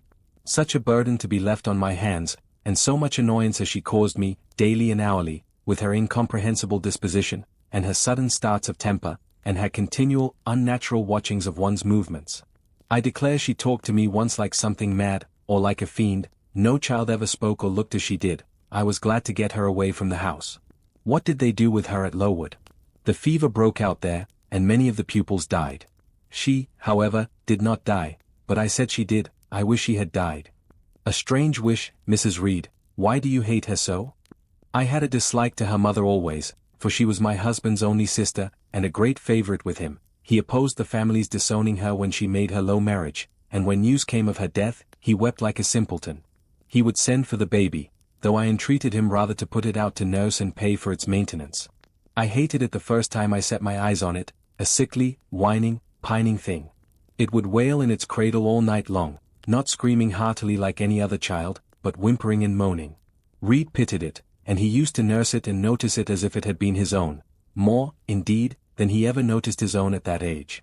He would try to make my children friendly to the little beggar. The darlings could not bear it, and he was angry with them when they showed their dislike.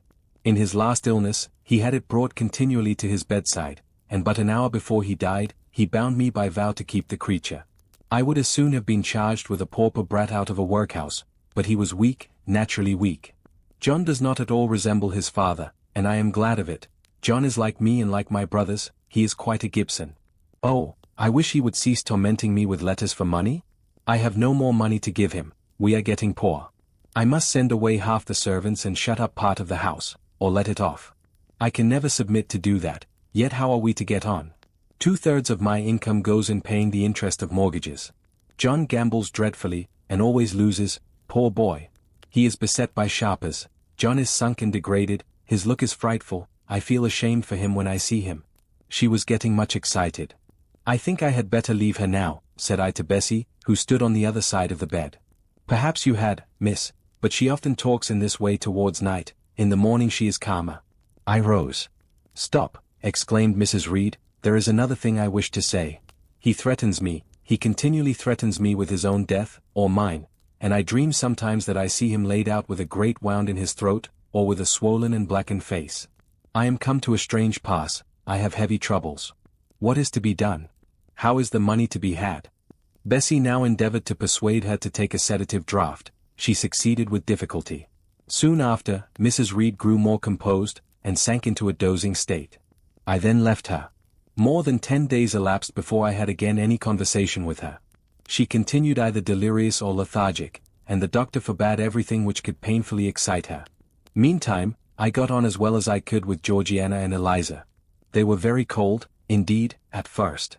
Eliza would sit half the day sewing, reading, or writing, and scarcely utter a word either to me or her sister.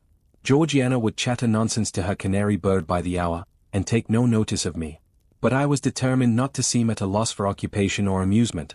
I had brought my drawing materials with me, and they served me for both.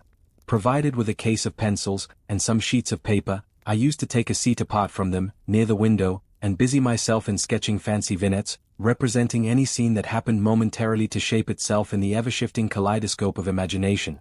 A glimpse of sea between two rocks, the rising moon, and a ship crossing its disk, a group of reeds and water flags, and a naiad's head, crowned with lotus flowers, rising out of them, an elf sitting in a hedge sparrow's nest, under a wreath of hawthorn bloom.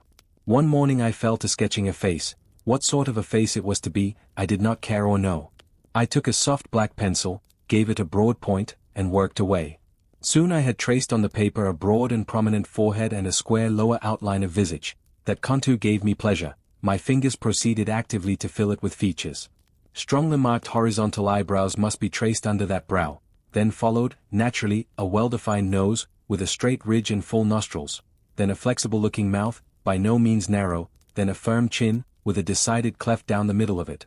Of course, some black whiskers were wanted, and some jetty hair, tufted on the temples, and waved above the forehead. Now for the eyes, I had left them to the last, because they required the most careful working. I drew them large, I shaped them well, the eyelashes I traced long and somber, the irids lustrous and large. Good. But not quite the thing, I thought, as I surveyed the effect. They want more force and spirit, and I wrought the shades blacker, that the lights might flash more brilliantly. A happy touch or two secured success. There, I had a friend's face under my gaze, and what did it signify that those young ladies turned their backs on me? I looked at it, I smiled at the speaking likeness, I was absorbed and content. Is that a portrait of someone you know? Asked Eliza, who had approached me unnoticed. I responded that it was merely a fancy head, and hurried it beneath the other sheets. Of course, I lied, it was, in fact, a very faithful representation of Mr. Rochester. But what was that to her, or to anyone but myself? Georgiana also advanced to look. The other drawings pleased her much, but she called that an ugly man. They both seemed surprised at my skill. I offered to sketch their portraits, and each, in turn, sat for a pencil outline. Then Georgiana produced her album. I promised to contribute a watercolor drawing. This put her at once into good humor. She proposed a walk in the grounds.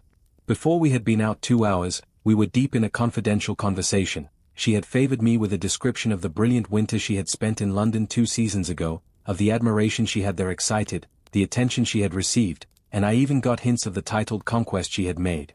In the course of the afternoon and evening these hints were enlarged on, various soft conversations were reported, and sentimental scenes represented, and, in short, a volume of a novel of fashionable life was that day improvised by her for my benefit. The communications were renewed from day to day. They always ran on the same theme, herself, her loves, and woes. It was strange she never once adverted either to her mother's illness, or her brother's death, or the present gloomy state of the family prospects. Her mind seemed wholly taken up with reminiscences of past gaiety, and aspirations after dissipations to come. She passed about 5 minutes each day in her mother's sick room, and no more. Eliza still spoke little, she had evidently no time to talk. I never saw a busier person than she seemed to be, yet it was difficult to say what she did, or rather, to discover any result of her diligence. She had an alarm to call her up early. I know not how she occupied herself before breakfast, but after that meal she divided her time into regular portions, and each hour had its allotted task. 3 times a day she studied a little book, which I found, on inspection, was a common prayer book. I asked her once what was the great attraction of that volume, and she said, the rubric. 3 hours she gave to stitching, with gold thread, the border of a square crimson cloth, almost large enough for a carpet. In answer to my inquiries after the use of this article, she informed me it was a covering for the altar of a new church lately erected near Gateshead. 2 hours she devoted to her diary, 2 to working by herself in the kitchen garden, and 1 to the regulation of her accounts. She seemed to want no company, no conversation. I believe she was happy in her way, this routine sufficed for her, and nothing annoyed her so much as the occurrence of any incident which forced her to vary its clockwork regularity. She told me one evening, when more disposed to be communicative than usual, that John's conduct, and the threatened ruin of the family, had been a source of profound affliction to her.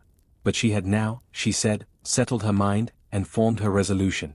Her own fortune she had taken care to secure, and when her mother died, and it was wholly improbable, she tranquilly remarked, that she should either recover or linger long, she would execute a long-cherished project, seek a retirement where punctual habits would be permanently secured from disturbance, and place safe barriers between herself and a frivolous world.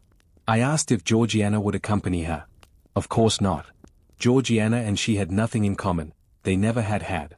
She would not be burdened with her society for any consideration. Georgiana should take her own course, and she, Eliza, would take hers.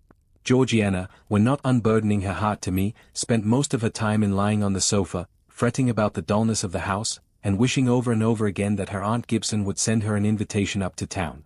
It would be so much better, she said, if she could only get out of the way for a month or 2, till all was over. I did not ask what she meant by all being over, but I suppose she referred to the expected decease of her mother and the gloomy sequel of funeral rites. Eliza generally took no more notice of her sister's indolence and complaints than if no such murmuring, lounging object had been before her. One day, however, as she put away her account book and unfolded her embroidery, she suddenly took her up thus. Georgiana, a more vain and absurd animal than you was certainly never allowed to cumber the earth. You had no right to be born, for you make no use of life. Instead of living for, in, and with yourself, as a reasonable being ought, you seek only to fasten your feebleness on some other person's strength. If no one can be found willing to burden her or himself with such a fat, weak, puffy, useless thing, you cry out that you are ill-treated, neglected, miserable. Then, too, existence for you must be a scene of continual change and excitement, or else the world is a dungeon. You must be admired, you must be courted, you must be flattered, you must have music, dancing, and society. Or you languish, you die away. Have you no sense to devise a system which will make you independent of all efforts, and all wills, but your own? Take one day, share it into sections, to each section apportion its task, leave no stray unemployed quarters of an hour, 10 minutes, 5 minutes, include all, do each piece of business in its turn with method, with rigid regularity. The day will close almost before you are aware it has begun, and you are indebted to no one for helping you to get rid of one vacant moment. You have had to seek no one's company, conversation, sympathy, forbearance. You have lived, in short, as an independent being ought to do. Take this advice, the first and last I shall offer you, then you will not want me or anyone else, happen what may. Neglect it, go on as heretofore, craving, whining, and idling, and suffer the results of your idiocy, however bad and insuperable they may be. I tell you this plainly, and listen, for though I shall no more repeat what I am now about to say, I shall steadily act on it. After my mother's death, I wash my hands of you. From the day her coffin is carried to the vault in Gateshead Church, you and I will be as separate as if we had never known each other. You need not think that because we chance to be born of the same parents, I shall suffer you to fasten me down by even the feeblest claim. I can tell you this, if the whole human race, ourselves excepted, were swept away, and we two stood alone on the earth, I would leave you in the old world, and betake myself to the new. She closed her lips. You might have spared yourself the trouble of delivering that tirade, answered Georgiana. Everybody knows you are the most selfish, heartless creature in existence, and I know your spiteful hatred towards me. I have had a specimen of it before in the trick you played me about Lord Edwin Vere. You could not bear me to be raised above you, to have a title, to be received into circles where you dare not show your face, and so you acted the spy and informer, and ruined my prospects forever. Georgiana took out her handkerchief and blew her nose for an hour afterwards. Eliza sat cold, impassible, and assiduously industrious. True, generous feeling is made small account of by some, but here were two natures rendered, the one intolerably acrid, the other despicably savourless for the want of it. Feeling without judgment is a washy draught indeed, but judgment untempered by feeling is too bitter and husky a morsel for human deglutition. It was a wet and windy afternoon. Georgiana had fallen asleep on the sofa over the perusal of a novel. Eliza was gone to attend a Saint's Day service at the new church, for in matters of religion she was a rigid formalist. No weather ever prevented the punctual discharge of what she considered her devotional duties. Fair or foul, she went to church thrice every Sunday, and as often on weekdays as there were prayers. I bethought myself to go upstairs and see how the dying woman sped, who lay there almost unheeded. The very servants paid her but a remittent attention. The hired nurse, being little looked after, would slip out of the room whenever she could. Bessie was faithful, but she had her own family to mind, and could only come occasionally to the hall. I found the sick room unwatched, as I had expected. No nurse was there. The patient lay still, and seemingly lethargic, her livid face sunk in the pillows. The fire was dying in the grate. I renewed the fuel, rearranged the bedclothes, gazed a while on her who could not now gaze on me, and then I moved away to the window. The rain beat strongly against the panes, the wind blew tempestuously. One lies there, I thought, who will soon be beyond the war of earthly elements. Whither will that spirit, now struggling to quit its material tenement, flit when at length released? In pondering the great mystery, I thought of Helen Burns, recalled her dying words, her faith, her doctrine of the equality of disembodied souls. I was still listening in thought to her well-remembered tones, still picturing her pale and spiritual aspect, her wasted face and sublime gaze, as she lay on her placid deathbed, and whispered her longing to be restored to her divine Father's bosom, when a feeble voice murmured from the couch behind, "Who is that?" I knew Mrs. Reed had not spoken for days. Was she reviving? I went up to her. "It is I, Aunt Reed." "Who, I?" was her answer. "Who are you?" looking at me with surprise and a sort of alarm, but still not wildly. "You are quite a stranger to me. Where is Bessie?" "She is at the lodge, Aunt." "Aunt," she repeated. "Who calls me Aunt? You are not one of the Gibsons, and yet I know you. That face, and the eyes and forehead, are quite familiar to me. You are like, why, you are like Jane Eyre." I said nothing. I was afraid of occasioning some shock by declaring my identity. "Yet," said she, "I am afraid it is a mistake. My thoughts deceive me. I wish to see Jane Eyre, and I fancy a likeness where none exists. Besides, in 8 years she must be so changed." I now gently assured her that I was the person she supposed and desired me to be, and seeing that I was understood, and that her senses were quite collected, I explained how Bessie had sent her husband to fetch me from Thornfield. "I am very ill, I know," she said ere long. "I was trying to turn myself a few minutes since, and find I cannot move a limb. It is as well I should ease my mind before I die. What we think little of in health, burdens us at such an hour as the present is to me. Is the nurse here? Or is there no one in the room but you?" I assured her we were alone. "Well, I have twice done you a wrong which I regret now. One was in breaking the promise which I gave my husband to bring you up as my own child, the other," she stopped. "After all, it is of no great importance, perhaps," she murmured to herself, "and then I may get better, and to humble myself so to her is painful." She made an effort to alter her position, but failed. Her face changed. She seemed to experience some inward sensation, the precursor, perhaps, of the last pang. "Well, I must get it over.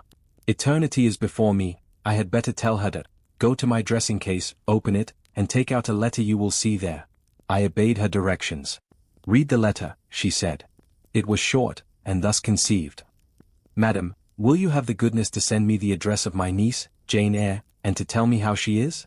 It is my intention to write shortly and desire her to come to me at Madeira.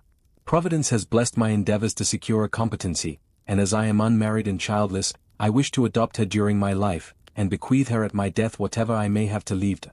I am, Madam, and C. John Eyre, Madeira. It was dated 3 years back. Why did I never hear of this? I asked. Because I disliked you too fixedly and thoroughly ever to lend a hand in lifting you to prosperity. I could not forget your conduct to me, Jane. The fury with which you once turned on me, the tone in which you declared you abhorred me the worst of anybody in the world, the unchildlike look and voice with which you affirmed that the very thought of me made you sick, and asserted that I had treated you with miserable cruelty. I could not forget my own sensations when you thus started up and poured out the venom of your mind. I felt fear as if an animal that I had struck or pushed had looked up at me with human eyes and cursed me in a man's voice. Bring me some water. Oh, make haste. Dear Mrs. Reed, said I, as I offered her the draught she required, think no more of all this, let it pass away from your mind. Forgive me for my passionate language. I was a child then. 8-9 years have passed since that day. She heeded nothing of what I said, but when she had tasted the water and drawn breath, she went on thus. I tell you I could not forget it, and I took my revenge, for you to be adopted by your uncle, and placed in a state of ease and comfort, was what I could not endure.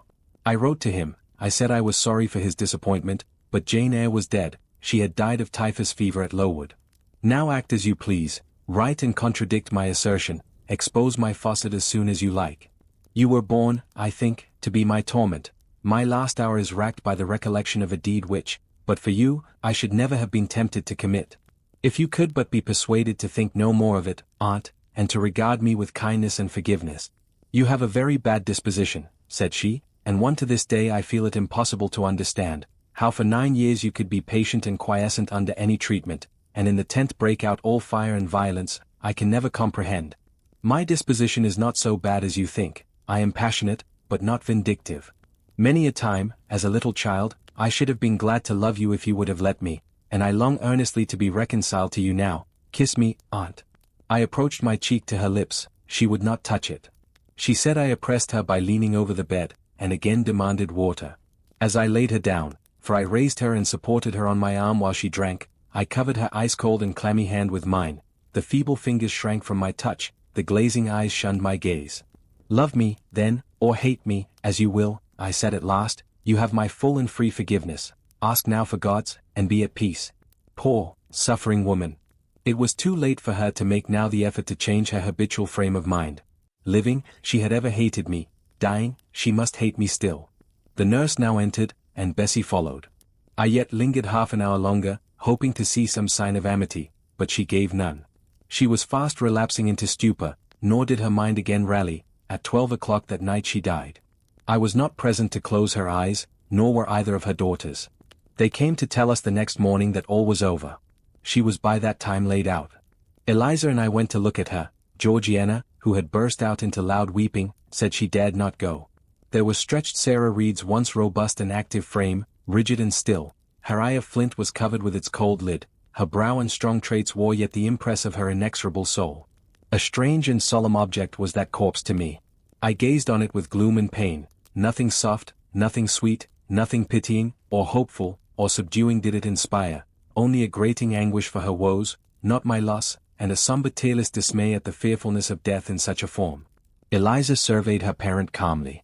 After a silence of some minutes she observed. With her constitution she should have lived to a good old age, her life was shortened by trouble. And then a spasm constricted her mouth for an instant. As it passed away she turned and left the room, and so did I. Neither of us had dropped a tear. Chapter 22. Mr. Rochester had given me but 1 week's leave of absence, yet a month elapsed before I quitted Gateshead. I wished to leave immediately after the funeral, but Georgiana entreated me to stay till she could get off to London, whither she was now at last invited by her uncle, Mr. Gibson, who had come down to direct his sister's interment and settle the family affairs. Georgiana said she dreaded being left alone with Eliza. From her she got neither sympathy in her dejection, support in her fears, nor aid in her preparations, so I bore with her feeble-minded wailings and selfish lamentations as well as I could, and did my best in sewing for her and packing her dresses. It is true, that while I worked, she would idle, and I thought to myself, if you and I were destined to live always together, cousin, we would commence matters on a different footing. I should not settle tamely down into being the forbearing party, I should assign you your share of labor, and compel you to accomplish it, or else it should be left undone. I should insist, also, on your keeping some of those drawling, half-insincere complaints hushed in your own breast. It is only because our connection happens to be very transitory, and comes at a peculiarly mournful season, that I consent thus to render it so patient and compliant on my part. At last I saw Georgiana off, but now it was Eliza's turn to request me to stay another week. Her plans required all her time and attention, she said. She was about to depart for some unknown bourne, and all day long she stayed in her own room, her door bolted within, filling trunks, emptying drawers, burning papers, and holding no communication with anyone. She wished me to look after the house, to see callers, and answer notes of condolence. One morning she told me I was at liberty. And, she added, I am obliged to you for your valuable services and discreet conduct. There is some difference between living with such an one as you and with Georgiana. You perform your own part in life and burden no one. Tomorrow, she continued, I set out for the continent. I shall take up my abode in a religious house near Lisle, a nunnery you would call it. There I shall be quiet and unmolested. I shall devote myself for a time to the examination of the Roman Catholic dogmas, and to a careful study of the workings of their system. If I find it to be, as I half suspect it is, the one best calculated to ensure the doing of all things decently and in order, I shall embrace the tenets of Rome and probably take the veil. I neither expressed surprise at this resolution nor attempted to dissuade her from it. The vocation will fit you to a hair, I thought, much good may it do you. When we parted, she said, Goodbye, cousin Jane Eyre, I wish you well, you have some sense. I then returned, You are not without sense, cousin Eliza, but what you have, I suppose, in another year will be walled up alive in a French convent. However, it is not my business, and so it suits you, I don't much care. You are in the right, said she, and with these words we each went our separate way. As I shall not have occasion to refer either to her or her sister again, I may as well mention here, that Georgiana made an advantageous match with a wealthy worn-out man of fashion, and that Eliza actually took the veil, and is at this day superior of the convent where she passed the period of her novitiate, and which she endowed with her fortune. How people feel when they are returning home from an absence, long or short, I did not know. I had never experienced the sensation. I had known what it was to come back to Gateshead when a child after a long walk, to be scolded for looking cold or gloomy, and later, what it was to come back from church to Lowood, to long for a plenteous meal and a good fire, and to be unable to get either. Neither of these returnings was very pleasant or desirable. No magnet drew me to a given point, increasing in its strength of attraction the nearer I came. The return to Thornfield was yet to be tried. My journey seemed tedious, very tedious. 50 miles one day, a night spent at an inn, 50 miles the next day. During the first 12 hours I thought of Mrs. Reed in her last moments. I saw her disfigured and discolored face, and heard her strangely altered voice. I mused on the funeral day, the coffin, the hearse, the black train of tenants and servants. Few was the number of relatives, the gaping vault, the silent church, the solemn service. Then I thought of Eliza and Georgiana. I beheld one the cynosure of a ballroom, the other the inmate of a convent cell, and I dwelt on and analyzed their separate peculiarities of person and character. The evening arrival at the great town of scattered these thoughts. Night gave them quite another turn. Laid down on my traveller's bed, I left reminiscence for anticipation. I was going back to Thornfield, but how long was I to stay there? Not long, of that I was sure. I had heard from Mrs. Fairfax in the interim of my absence. The party at the Hall was dispersed. Mr. Rochester had left for London 3 weeks ago, but he was then expected to return in a fortnight. Mrs. Fairfax surmised that he was gone to make arrangements for his wedding, as he had talked of purchasing a new carriage. She said the idea of his marrying Miss Ingram still seemed strange to her, but from what everybody said, and from what she had herself seen, she could no longer doubt that the event would shortly take place. You would be strangely incredulous if you did doubt it, was my mental comment. I don't doubt it. The question followed, where was I to go? I dreamt of Miss Ingram all the night. In a vivid morning dream I saw her closing the gates of Thornfield against me and pointing me out another road, and Mr. Rochester looked on with his arms folded, smiling sardonically, as it seemed, at both her and me. I had not notified to Mrs. Fairfax the exact day of my return, for I did not wish either car or carriage to meet me at Millcote. I proposed to walk the distance quietly by myself, and very quietly, after leaving my box in the ostler's care, did I slip away from the George Inn, about 6 o'clock of a June evening, and take the old road to Thornfield, a road which lay chiefly through fields, and was now little frequented.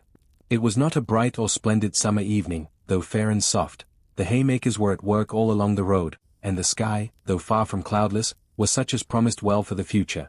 Its blue, where blue was visible, was mild and settled, and its cloud strata high and thin. The west, too, was warm, no watery gleam chilled it. It seemed as if there was a fire lit, an altar burning behind its screen of marbled vapor, and out of apertures shone a golden redness.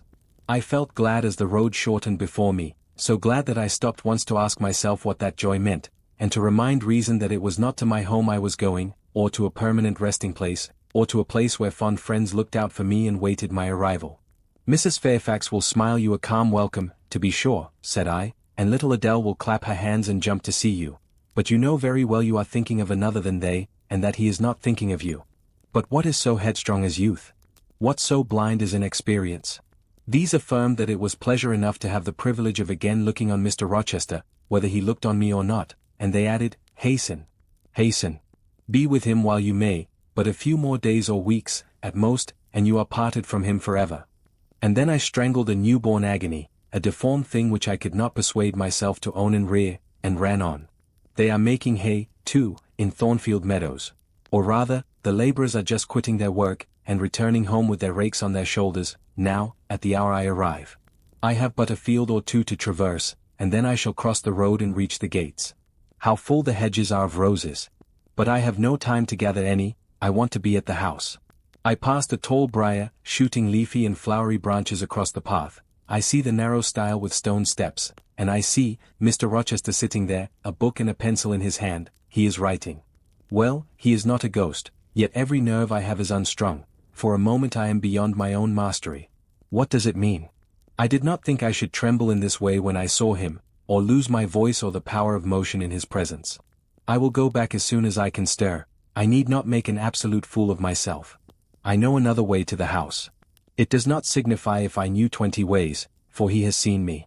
Hillo, he cries, and he puts up his book and his pencil. There you are. Come on, if you please.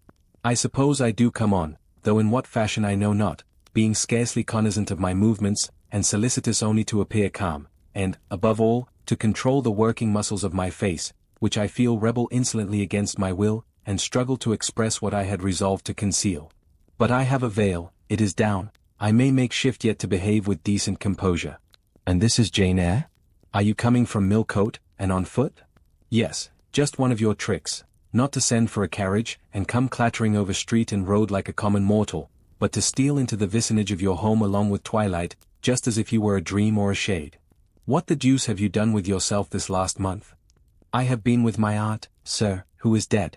A true Janian reply. Good angels be my guard. She comes from the other world, from the abode of people who are dead, and tells me so when she meets me alone here in the gloaming. If I dared, I'd touch you, to see if you are substance or shadow, you elf. But I'd as soon offer to take hold of a blue ignis fatuous light in a marsh. Trot. Trot, he added, when he had paused an instant.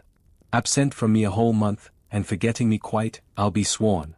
I knew there would be pleasure in meeting my master again, even though broken by the fear that he was so soon to cease to be my master, and by the knowledge that I was nothing to him. But there was ever in Mr. Rochester, so at least I thought, such a wealth of the power of communicating happiness, that to taste but of the crumbs he scattered to stray and stranger birds like me, was to feast genially. His last words were balm. They seemed to imply that it imported something to him whether I forgot him or not. And he had spoken of Thornfield as my home. Would that it were my home. He did not leave the stile, and I hardly liked to ask to go by. I inquired soon if he had not been to London. Yes, I suppose you found that out by second sight. Mrs. Fairfax told me in a letter. And did she inform you what I went to do? Oh, yes, sir. Everybody knew your errand. You must see the carriage, Jane, and tell me if you don't think it will suit Mrs. Rochester exactly, and whether she won't look like Queen Boadicea, leaning back against those purple cushions. I wish, Jane, I were a trifle better adapted to match with her externally. Tell me now, fairy as you are, can't you give me a charm, or a philtre, or something of that sort, to make me a handsome man? It would be past the power of magic, sir, and, in thought, I added, a loving eye is all the charm needed, to such you are handsome enough, or rather your sternness has a power beyond beauty. Mr. Rochester had sometimes read my unspoken thoughts with an acumen to me incomprehensible. In the present instance he took no notice of my abrupt vocal response, but he smiled at me with a certain smile he had of his own, and which he used but on rare occasions. He seemed to think it too good for common purposes. It was the real sunshine of feeling, he shed it over me now. Pass, Janet, said he, making room for me to cross the stile. Go up home, and stay your weary little wandering feet at a friend's threshold. All I had now to do was to obey him in silence, no need for me to colloquize further. I got over the stile without a word, and meant to leave him calmly.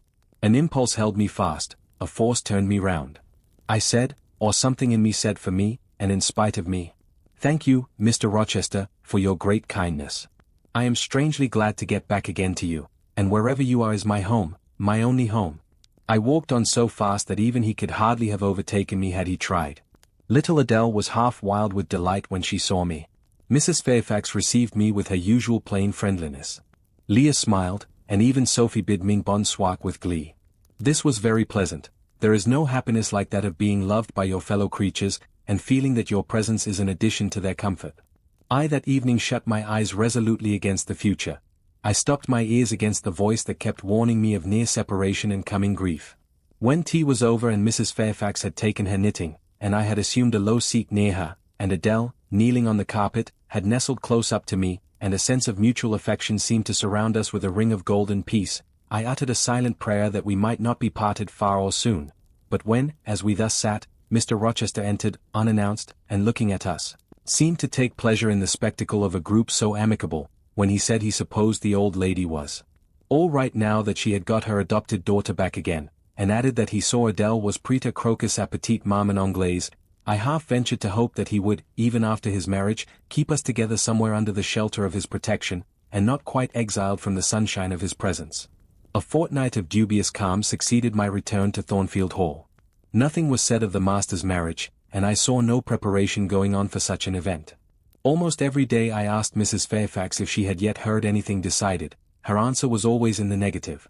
Once she said she had actually put the question to Mr. Rochester as to when he was going to bring his bride home, but he had answered her only by a joke and one of his queer looks, and she could not tell what to make of him.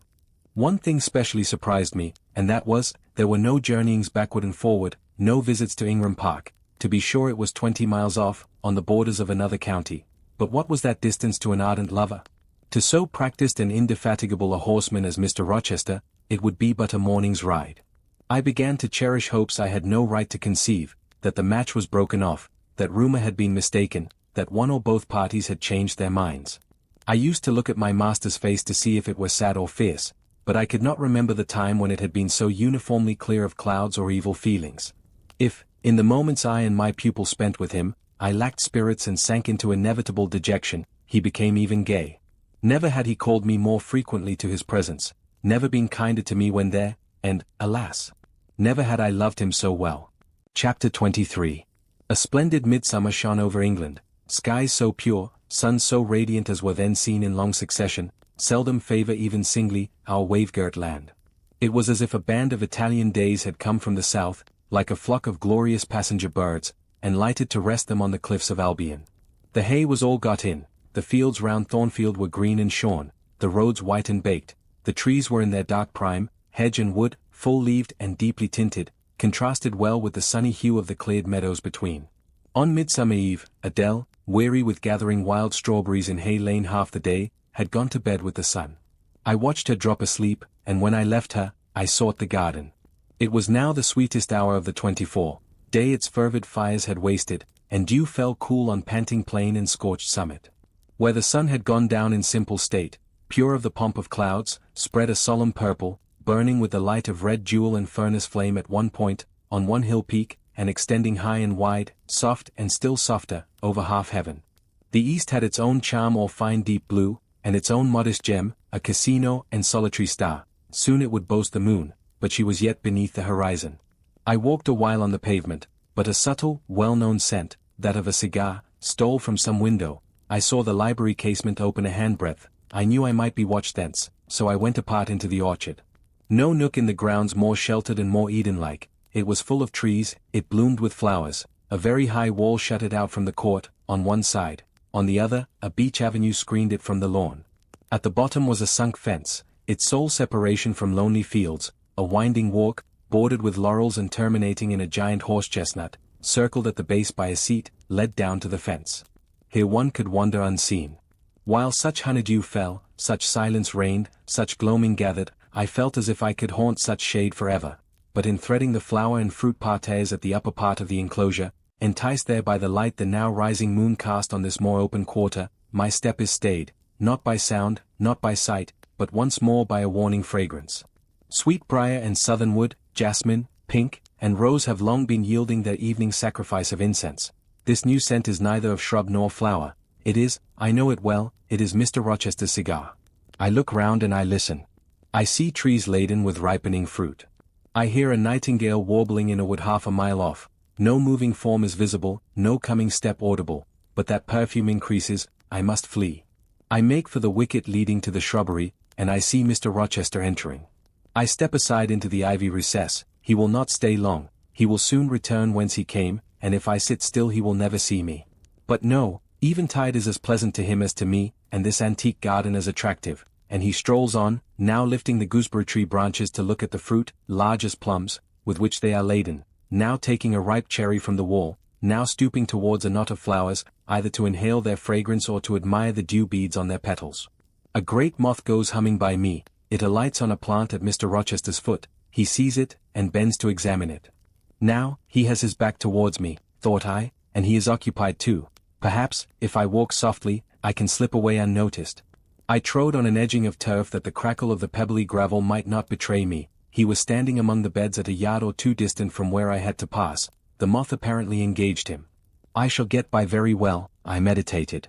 As I crossed his shadow, thrown long over the garden by the moon, not yet risen high, he said quietly, without turning, "Jane, come and look at this fellow." I had made no noise, he had not eyes behind, could his shadow feel?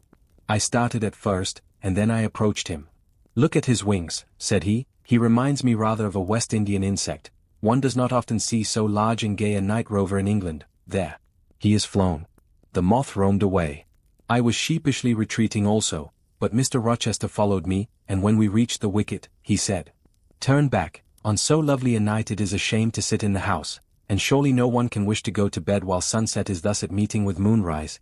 It is one of my faults, that though my tongue is sometimes prompt enough at an answer, there are times when it sadly fails me in framing an excuse, and always the lapse occurs at some crisis, when a facile word or plausible pretext is specially wanted to get me out of painful embarrassment. I did not like to walk at this hour alone with Mr. Rochester in the shadowy orchard, but I could not find a reason to allege for leaving him. I followed with lagging step, and thoughts busily bent on discovering a means of extrication, but he himself looked so composed and so grave also, I became ashamed of feeling any confusion.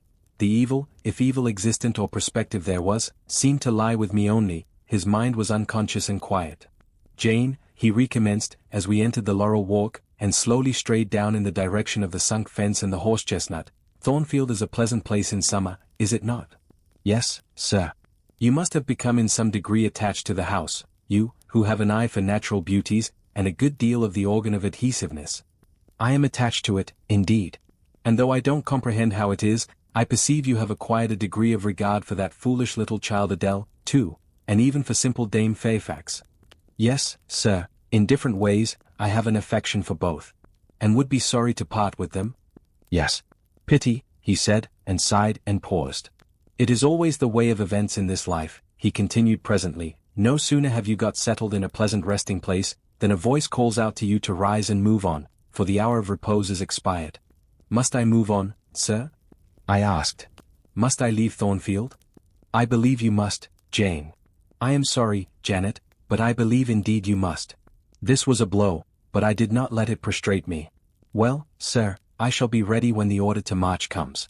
"It is come now, I must give it tonight." "Then you are going to be married, sir?" "Exact lie, precise lie. With your usual acuteness, you have hit the nail straight on the head." "Soon, sir?" "Very soon, that is, Miss Eyre, and you'll remember, Jane, the first time I, or rumour, plainly intimated to you that it was my intention to put my old bachelor's neck into the sacred noose, to enter into the holy estate of matrimony, to take Miss Ingram to my bosom. In short, she's an extensive armful, but that's not to the point. One can't have too much of such a very excellent thing as my beautiful Blanche. Well, as I was saying, listen to me, Jane. You're not turning your head to look after more moths, are you? That was only a lady clock, child, flying away home. I wish to remind you that it was you who first said to me, with that discretion I respect in you, with that foresight, prudence, and humility which befit your responsible and dependent position, that in case I married Miss Ingram, both you and little Adele had better trot forthwith. I pass over the sort of slur conveyed in this suggestion on the character of my beloved. Indeed, when you are far away, Janet, I'll try to forget it. I shall notice only its wisdom, which is such that I have made it my law of action. Adele must go to school, and you, Miss Eyre, must get a new situation. Yes, sir, I will advertise immediately, and meantime, I suppose I may stay here, till I find another shelter to betake myself to, but I stopped, feeling it would not do to risk a long sentence, for my voice was not quite under command. In about a month I hope to be a bridegroom, continued Mr. Rochester, and in the interim I shall myself look out for employment and an asylum for you. Thank you, sir, I am sorry to give. Oh, no need to apologize. I consider that when a dependent does her duty as well as you have done yours, she has a sort of claim upon her employer for any little assistance he can conveniently render her. Indeed, I have already, through my future mother-in-law, heard of a place that I think will suit. It is to undertake the education of the 5 daughters of Mrs. Dionysius Ogle of Bitternut Lodge, Connaught, Ireland. You'll like Ireland, I think. They're such warm-hearted people there, they say. It is a long way off, sir.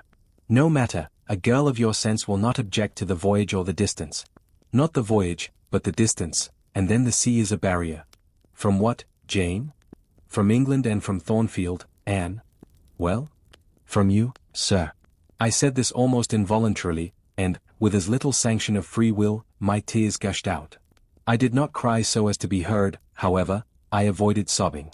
The thought of Mrs. Ogle and Bitternut Lodge struck cold to my heart, and colder the thought of all the brine and foam, destined, as it seemed, to rush between me and the master at whose side I now walked, and coldest the remembrance of the wider ocean, wealth, caste, custom intervened between me and what I naturally and inevitably loved. It is a long way, I again said. It is, to be sure, and when you get to Bitternut Lodge, Connaught, Ireland, I shall never see you again, Jane, that's morally certain. I never go over to Ireland, not having myself much of a fancy for the country. We have been good friends, Jane, have we not? Yes, sir. And when friends are on the eve of separation, they like to spend the little time that remains to them close to each other. Come. We'll talk over the voyage and the parting quietly half an hour or so, while the stars enter into their shining life up in heaven yonder. Here is the chestnut tree, here is the bench at its old roots.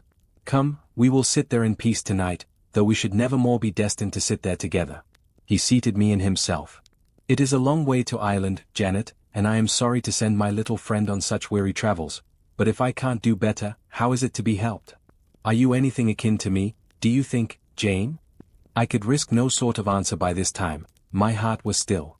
Because, he said, I sometimes have a queer feeling with regard to you, especially when you are near me, as now. It is as if I had a string somewhere under my left ribs, tightly and inextricably knotted to a similar string situated in the corresponding quarter of your little frame. And if that boisterous channel, and 200 miles or so of land come broad between us, I am afraid that cord of communion will be snapped, and then I've a nervous notion I should take to bleeding inwardly.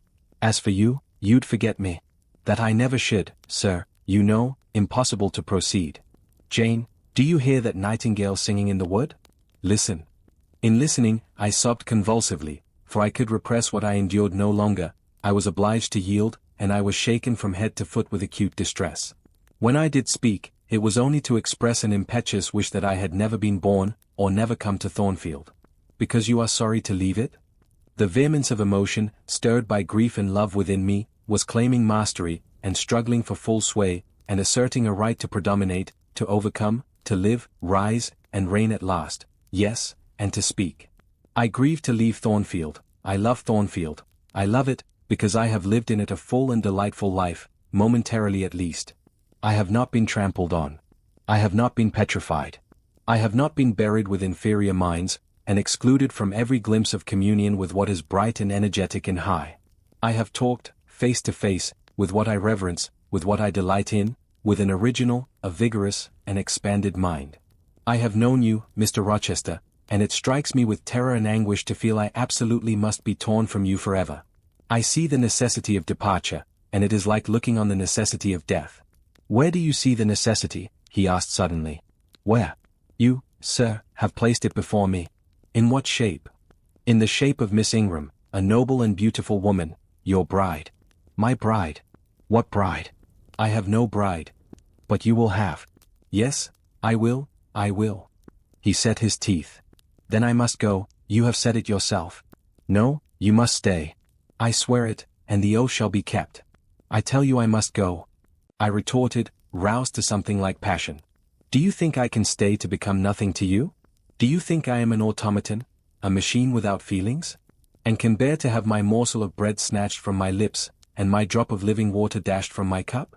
Do you think, because I am poor, obscure, plain, and little, I am soulless and heartless? You think wrong, I have as much soul as you, and full as much heart. And if God had gifted me with some beauty and much wealth, I should have made it as hard for you to leave me, as it is now for me to leave you. I am not talking to you now through the medium of custom, conventionalities, nor even of mortal flesh. It is my spirit that addresses your spirit, just as if both had passed through the grave, and we stood at God's feet, equal, as we are. As we are, repeated Mr. Rochester, so, he added, enclosing me in his arms. Gathering me to his breast, pressing his lips on my lips, so, Jane? Yes, so, sir, I rejoined, and yet not so, for you are a married man, or as good as a married man, and wed to one inferior to you, to one with whom you have no sympathy, whom I do not believe you truly love, for I have seen and heard you sneer at her. I would scorn such a union, therefore I am better than you, let me go. Where, Jane? To Ireland? Yes, to Ireland. I have spoken my mind, and can go anywhere now. Jane, be still, don't struggle so, like a wild frantic bird that is rending its own plumage in its desperation. I am no bird, and no net ensnares me. I am a free human being with an independent will, which I now exert to leave you. Another effort set me at liberty, and I stood erect before him. And your will shall decide your destiny, he said. I offer you my hand, my heart, and a share of all my possessions. You play a farce, which I merely laugh at. I ask you to pass through life at my side, to be my second self, and best earthly companion. For that fate you have already made your choice, and must abide by it. Jane, be still a few moments. You are overexcited, I will be still too. A waft of wind came sweeping down the laurel walk, and trembled through the boughs of the chestnut. It wandered away, away, to an indefinite distance, it died. The nightingale's song was then the only voice of the hour. In listening to it, I again wept. Mr. Rochester sat quiet, looking at me gently and seriously. Some time passed before he spoke. He at last said, "Come to my side, Jane, and let us explain and understand one another. I will never again come to your side. I am torn away now, and cannot return. But, Jane, I summon you as my wife. It is you only I intend to marry." I was silent. I thought he mocked me. "Come, Jane, come hither. Your bride stands between us." He rose, and with a stride reached me. "My bride is here," he said, again drawing me to him, "because my equal is here, and my likeness. Jane, will you marry me?" Still I did not answer, and still I writhed myself from his grasp, for I was still incredulous. "Do you doubt me, Jane?" "Entirely." "You have no faith in me?" "Not a whit." "Am I a liar in your eyes?" he asked passionately. "Little skeptic, you shall be convinced. What love have I for Miss Ingram?" "None, and that you know." "What love has she for me?" "None, as I have taken pains to prove. I caused a rumor to reach her that my fortune was not a third of what was supposed, and after that I presented myself to see the result. It was coldness both from her and her mother. I could not, marry Miss Ingram. You strange, you almost unearthly thing, I love as my own flesh. You, poor and obscure, and small and plain as you are, I entreat to accept me as a husband." "What, me?" I ejaculated, beginning in his earnestness, and especially in his incivility, to credit his sincerity. "Me who have not a friend in the world but you, if you are my friend, not a shilling but what you have given me? You, Jane, I must have you for my own, entirely my own. Will you be mine? Say yes, quickly. Mr. Rochester, let me look at your face, turn to the moonlight." "Why?" "Because I want to read your countenance, turn. There. You will find it scarcely more legible than a crumpled, scratched page. Read on, only make haste, for I suffer." His face was very much agitated and very much flushed, and there were strong workings in the features, and strange gleams in the eyes. "Oh, Jane, you torture me," he exclaimed. "With that searching and yet faithful and generous look, you torture me. How can I do that?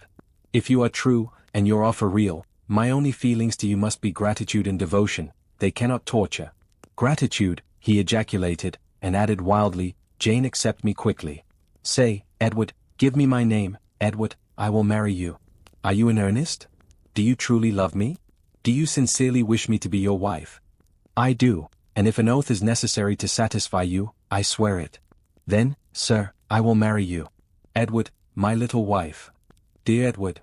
Come to me entirely now," said he, and added, in his deepest tone, speaking in my ear as his cheek was laid on mine, "Make my happiness, I will make yours.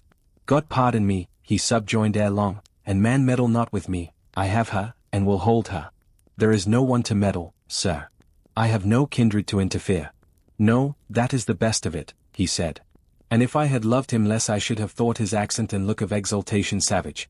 But, sitting by him, roused from the nightmare of parting, called to the paradise of union, I thought only of the bliss given me to drink in so abundant a flow. Again and again he said, "Are you happy, Jane?" And again I answered, "Yes." After which he murmured, "It will atone, it will atone. Have I not found her friendless, and cold, and comfortless? Will I not guard, and cherish, and solace her? Is there not love in my heart, and constancy in my resolves? It will expiate at God's tribunal. I know my Maker sanctions what I do. For the world's judgment, I wash my hands thereof. For man's opinion, I defy it. But what had befallen the night? The moon was not yet set, and we were all in shadow. I could scarcely see my master's face, near as I was. And what ailed the chestnut tree? It writhed and groaned, while wind roared in the laurel walk, and came sweeping over us. "We must go in," said Mr. Rochester, "the weather changes. I could have sat with thee till morning, Jane. And so, thought I, could I with you.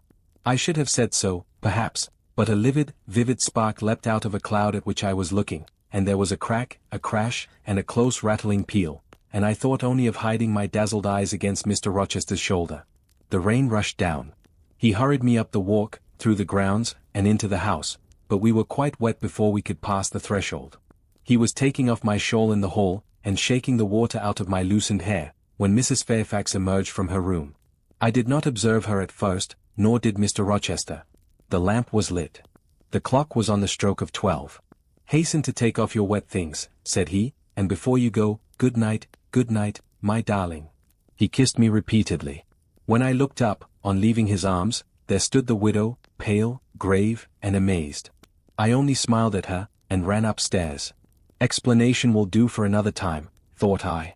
Still, when I reached my chamber, I felt a pang at the idea she should even temporarily misconstrue what she had seen. But joy soon effaced every other feeling, and loud as the wind blew, near and deep as the thunder crashed, fierce and frequent as the lightning gleamed, cataract-like as the rain fell during a storm of 2 hours' duration, I experienced no fear and little awe. Mr. Rochester came thrice to my door in the course of it, to ask if I was safe and tranquil, and that was comfort, that was strength for anything. Before I left my bed in the morning, little Adele came running in to tell me that the great horse-chestnut at the bottom of the orchard had been struck by lightning in the night, and half of it split away. Chapter 24. As I rose and dressed, I thought over what had happened, and wondered if it were a dream. I could not be certain of the reality till I had seen Mr. Rochester again, and heard him renew his words of love and promise. While arranging my hair, I looked at my face in the glass, and felt it was no longer plain. There was hope in its aspect and life in its color, and my eyes seemed as if they had beheld the fount of fruition, and borrowed beams from the lustrous ripple. I had often been unwilling to look at my master, because I feared he could not be pleased at my look, but I was sure I might lift my face to his now, and not cool his affection by its expression. I took a plain but clean and light summer dress from my drawer and put it on. It seemed no attire had ever so well become me, because none had I ever worn in so blissful a mood. I was not surprised, when I ran down into the hall, to see that a brilliant June morning had succeeded to the tempest of the night, and to feel, through the open glass door, the breathing of a fresh and fragrant breeze. Nature must be gladsome when I was so happy. A beggar woman and her little boy, pale, ragged objects both, were coming up the walk, and I ran down and gave them all the money I happened to have in my purse, some 3 or 4 shillings. Good or bad, they must partake of my jubilee. The rooks cawed, and blithe the birds sang, but nothing was so merry or so musical as my own rejoicing heart. Mrs. Fairfax surprised me by looking out of the window with a sad countenance, and saying gravely, "Miss Eyre, will you come to breakfast?" During the meal she was quiet and cool, but I could not undeceive her then. I must wait for my master to give explanations, and so must she. I ate what I could, and then I hastened upstairs. I met Adele leaving the schoolroom. "Where are you going?" "It is time for lessons. Mr. Rochester has sent me away to the nursery." "Where is he?" "In there," pointing to the apartment she had left, and I went in, and there he stood. "Come and bid me good morning," said he. I gladly advanced, and it was not merely a cold word now, or even a shake of the hand that I received, but an embrace and a kiss. It seemed natural, it seemed genial to be so well loved, so caressed by him. "Jane, you look blooming, and smiling, and pretty," said he, "truly pretty this morning. Is this my pale, little elf?" Is this my mustard seed? This little sunny-faced girl with the dimpled cheek and rosy lips, the satin-smooth hazel hair, and the radiant hazel eyes? I had green eyes, reader, but you must excuse the mistake, for him they were new-dyed, I suppose. It is Jane Eyre, sir. Soon to be Jane Rochester, he added, in 4 weeks, Janet, not a day more. Do you hear that? I did, and I could not quite comprehend it, it made me giddy. The feeling, the announcement sent through me, was something stronger than was consistent with joy, something that smote and stunned. It was, I think, almost fear. You blushed, and now you are white, Jane, what is that for? Because you gave me a new name, Jane Rochester, and it seems so strange. Yes, Mrs. Rochester, said he, young Mrs. Rochester, Fairfax Rochester's girl bride. It can never be, sir, it does not sound likely. Human beings never enjoy complete happiness in this world. I was not born for a different destiny to the rest of my species. To imagine such a lot befalling me is a fairy tale, a daydream, which I can and will realize. I shall begin today. This morning I wrote to my banker in London to send me certain jewels he has in his keeping, heirlooms for the ladies of Thornfield. In a day or two I hope to pour them into your lap, for every privilege, every attention shall be yours that I would accord a his daughter, if about to marry her. Oh, sir, never rain jewels. I don't like to hear them spoken of. Jewels for Jane Eyre sounds unnatural and strange, I would rather not have them. I will myself put the diamond chain round your neck and the circlet on your forehead, which it will become, for nature, at least, has stamped her patent of nobility on this brow, Jane, and I will clasp the bracelets on these fine wrists, and load these fairy-like fingers with rings. No, no, sir. Think of other subjects, and speak of other things, and in another strain. Don't address me as if I were a beauty. I am your plain, Quakerish governess. You are a beauty in my eyes, and a beauty just after the desire of my heart, delicate and aerial. Puny and insignificant, you mean. You are dreaming, sir, or you are sneering. For God's sake don't be ironical. I will make the world acknowledge you a beauty, too, he went on, while I really became uneasy at the strain he had adopted, because I felt he was either deluding himself or trying to delude me. I will attire my Jane in satin and lace, and she shall have roses in her hair, and I will cover the head I love best with a priceless veil. And then you won't know me, sir, and I shall not be your Jane Eyre any longer, but an ape in a harlequin's jacket, a jay in borrowed plumes. I would as soon see you, Mr. Rochester, tricked out in stage trappings, as myself clad in a court lady's robe, and I don't call you handsome, sir, though I love you most dearly, far too dearly to flatter you. Don't flatter me. He pursued his theme, however, without noticing my deprecation. This very day I shall take you in the carriage to Millcote, and you must choose some dresses for yourself. I told you we shall be married in 4 weeks. The wedding is to take place quietly, in the church down below yonder, and then I shall waft you away at once to town. After a brief stay there, I shall bear my treasure to regions nearer the sun, to French vineyards and Italian plains, and she shall see whatever is famous in old story and in modern record. She shall taste, too, of the life of cities, and she shall learn to value herself by just comparison with others. Shall I travel, and with you, sir? You shall sojourn at Paris, Rome, and Naples, at Florence, Venice, and Vienna. All the ground I have wandered over shall be retrodden by you. Wherever I stamp my hoof, your sylph's foot shall step also. 10 years since, I flew through Europe half mad, with disgust, hate, and rage as my companions. Now I shall revisit it healed and cleansed, with a very angel as my comforter. I laughed at him as he said this. I am not an angel, I asserted, and I will not be one till I die. I will be myself. Mr. Rochester, you must neither expect nor exact anything celestial of me, for you will not get it, any more than I shall get it of you, which I do not at all anticipate. What do you anticipate of me? For a little while you will perhaps be as you are now, a very little while, and then you will turn cool, and then you will be capricious, and then you will be stern, and I shall have much ado to please you. But when you get well used to me, you will perhaps like me again. Like me, I say, not love me. I suppose your love will effervesce in 6 months, or less. I have observed in books written by men, that period assigned as the farthest to which a husband's ardor extends. Yet, after all, as a friend and companion, I hope never to become quite distasteful to my dear master. Distasteful. And like you again. I think I shall like you again, and yet again, and I will make you confess I do not only like, but love you, with truth, fervor, constancy. Yet are you not capricious, sir? To women who please me only by their faces, I am the very devil when I find out they have neither souls nor hearts, when they open to me a perspective of flatness, triviality, and perhaps imbecility, coarseness, and ill temper.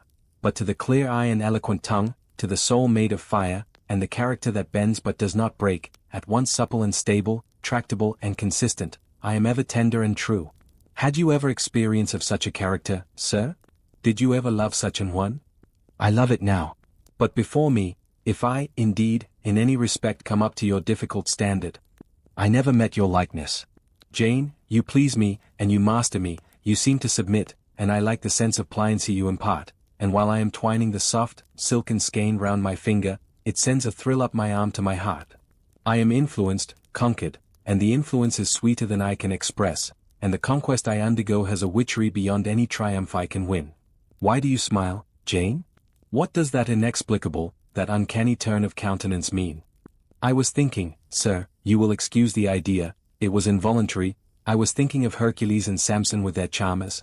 You were, you little elfish. Hush, sir. You don't talk very wisely just now, any more than those gentlemen acted very wisely. However, had they been married, they would no doubt by their severity as husbands have made up for their softness as suitors, and so will you, I fear. I wonder how you will answer me a year hence, should I ask a favor it does not suit your convenience or pleasure to grant. Ask me something now, Jane, the least thing, I desire to be entreated. Indeed I will, sir, I have my petition all ready. Speak. But if you look up and smile with that countenance, I shall swear concession before I know to what, and that will make a fool of me.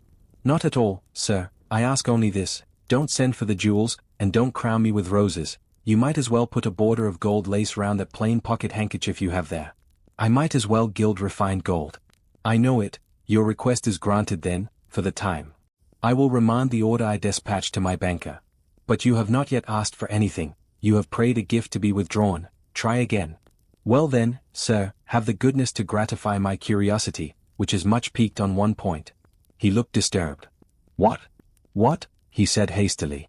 Curiosity is a dangerous petition, it is well I have not taken a vow to accord every request. But there can be no danger in complying with this, sir. Utter it, Jane, but I wish that instead of a mere inquiry into, perhaps, a secret, it was a wish for half my estate. Now, King Ahasuerus, what do I want with half your estate? Do you think I am a Jew usurer, seeking good investment in land? I would much rather have all your confidence. You will not exclude me from your confidence if you admit me to your heart. You are welcome to all my confidence that is worth having, Jane, but for God's sake, don't desire a useless burden. Don't long for poison, don't turn out a downright Eve on my hands. Why not, sir? You have just been telling me how much you like to be conquered, and how pleasant over-persuasion is to you. Don't you think I had better take advantage of the confession, and begin and coax and entreat, even cry and be sulky if necessary, for the sake of a mere essay of my power? I dare you to any such experiment. Encroach, presume, and the game is up. Is it, sir? You soon give in. How stern you look now. Your eyebrows have become as thick as my finger, and your forehead resembles what, in some very astonishing poetry, I once saw styled, a blue-piled thunderloft. That will be your married look, sir, I suppose? If that will be your married look, I, as a Christian, will soon give up the notion of consorting with a mere sprite or salamander. But what had you to ask, thing, out with it?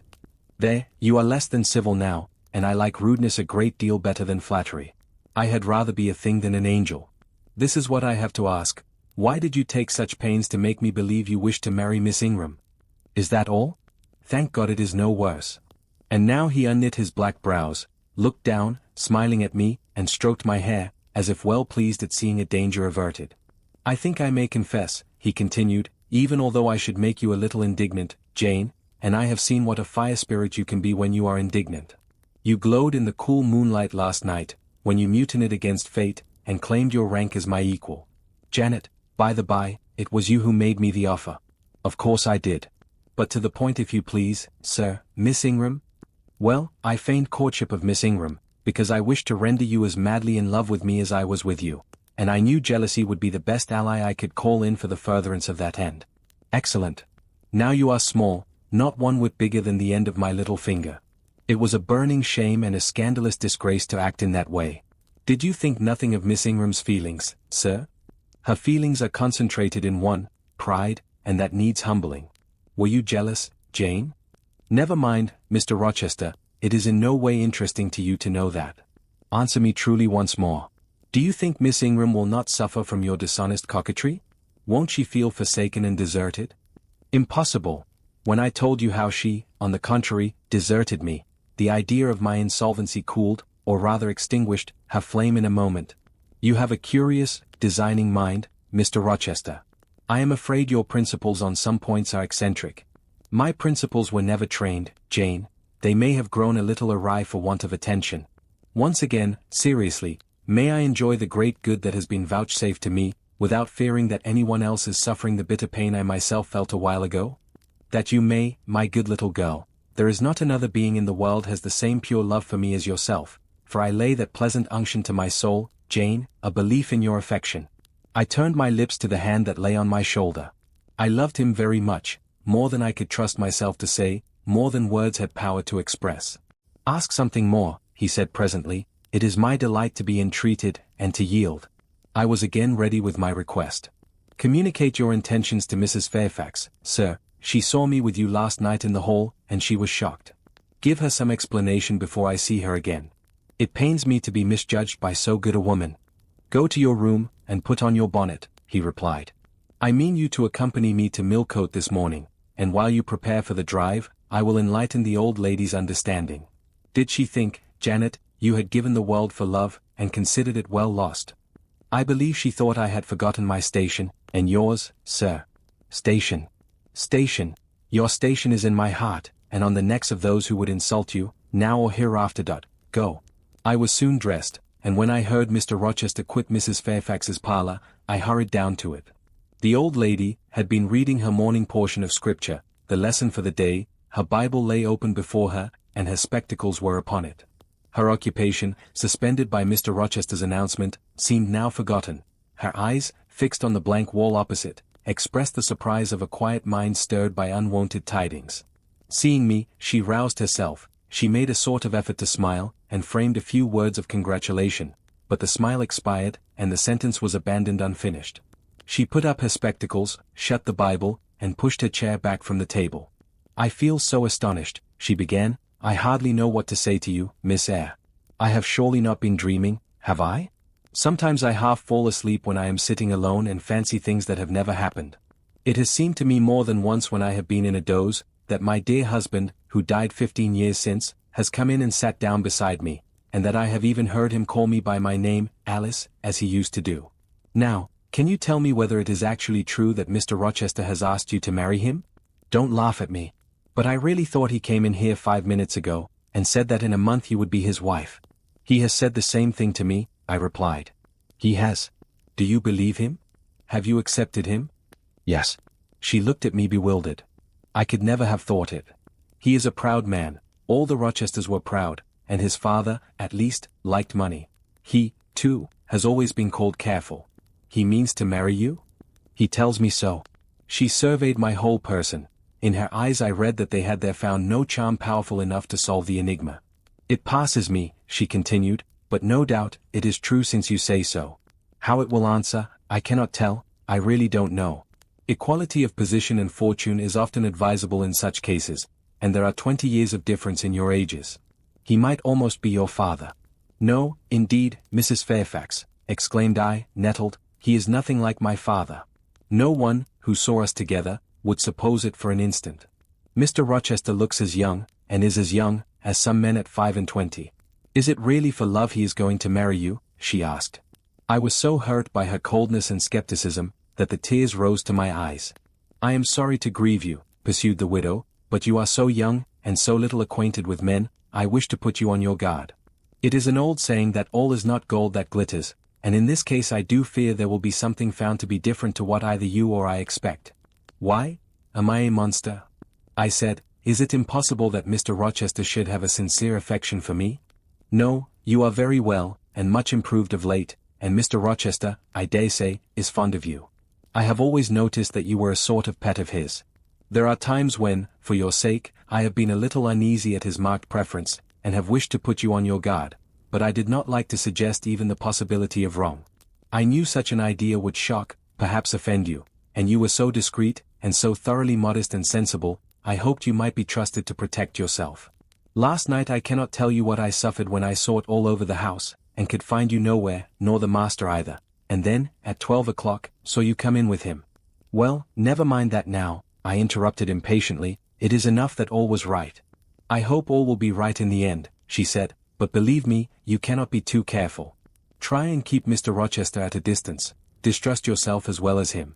Gentlemen in his station are not accustomed to marry their governesses. I was growing truly irritated. Happily, Adele ran in. Let me go to Millcote too, she cried. Mr. Rochester won't, though there is so much room in the new carriage. Beg him to let me go, mademoiselle. That I will, Adele, and I hastened away with her, glad to quit my gloomy monitress. The carriage was ready, they were bringing it round to the front, and my master was pacing the pavement, Pilot following him backwards and forwards. Adele may accompany us, may she not, sir? I told her no. I'll have no brats, I'll have only you. Do let her go, Mr. Rochester, if you please, it would be better. Not it, she will be a restraint. He was quite peremptory, both in look and voice. The chill of Mrs. Fairfax's warnings, and the damp of her doubts were upon me, something of unsubstantiality and uncertainty had beset my hopes. I half lost the sense of power over him. I was about mechanically to obey him, without further remonstrance, but as he helped me into the carriage, he looked at my face. What is the matter? He asked. All the sunshine is gone. Do you really wish the band to go? Will it annoy you if she is left behind? I would far rather she went, sir. Then off for your bonnet, and back like a flash of lightning, cried he to Adele. She obeyed him with what speed she might. After all, a single morning's interruption will not matter much, said he, when I mean shortly to claim you, your thoughts, conversation, and company, for life.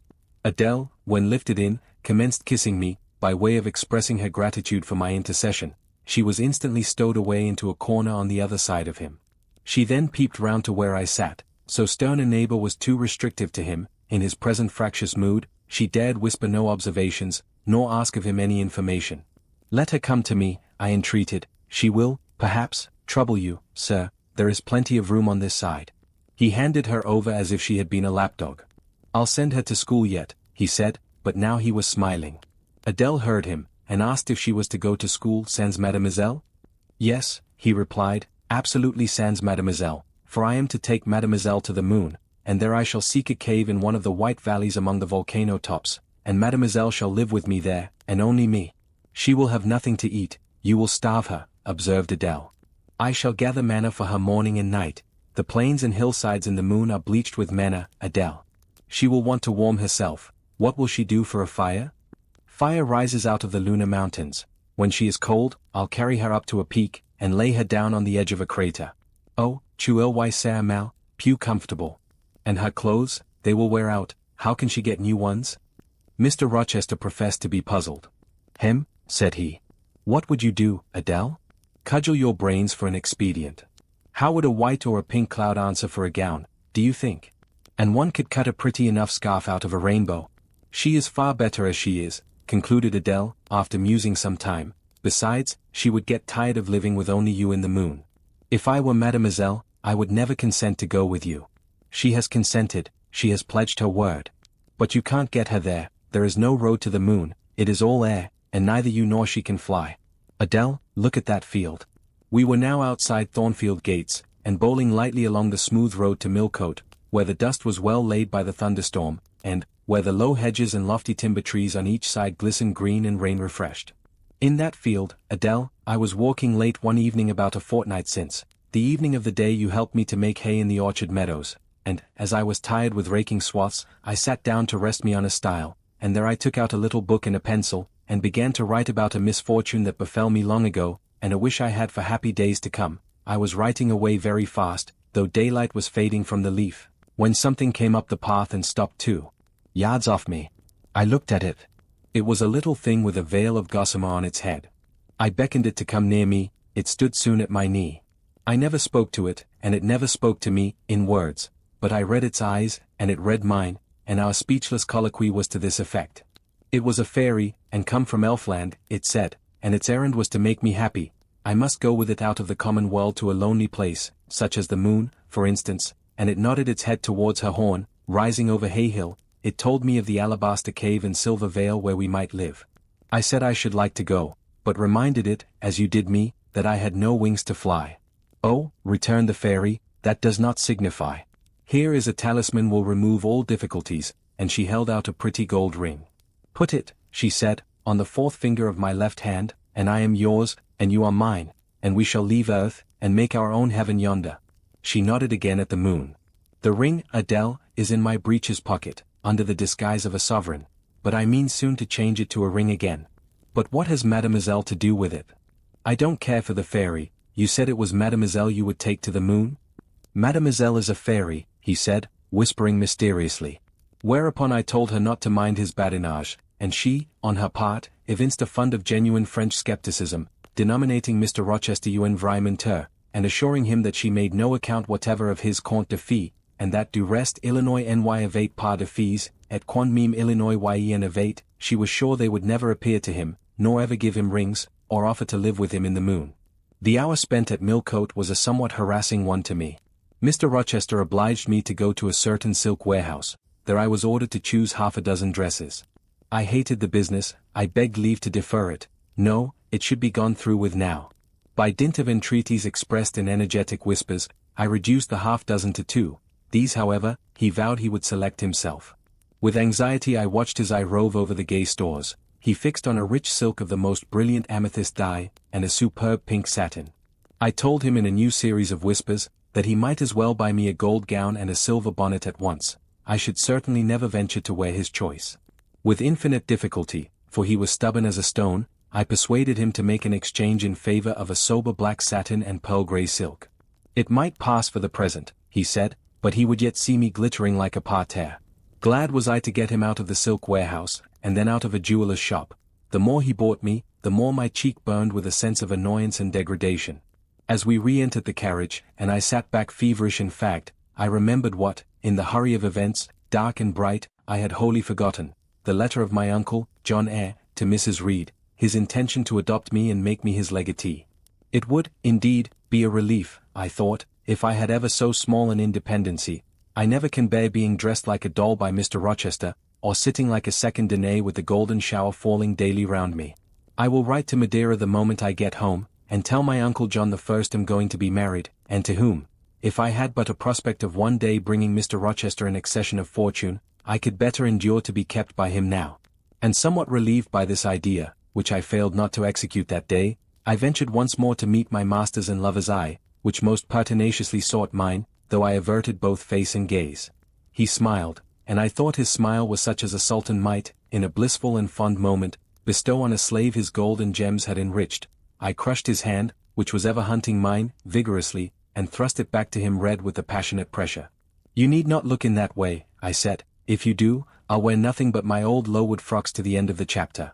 I'll be married in this lilac gingham. You may make a dressing gown for yourself out of the pearl grey silk, and an infinite series of waistcoats out of the black satin.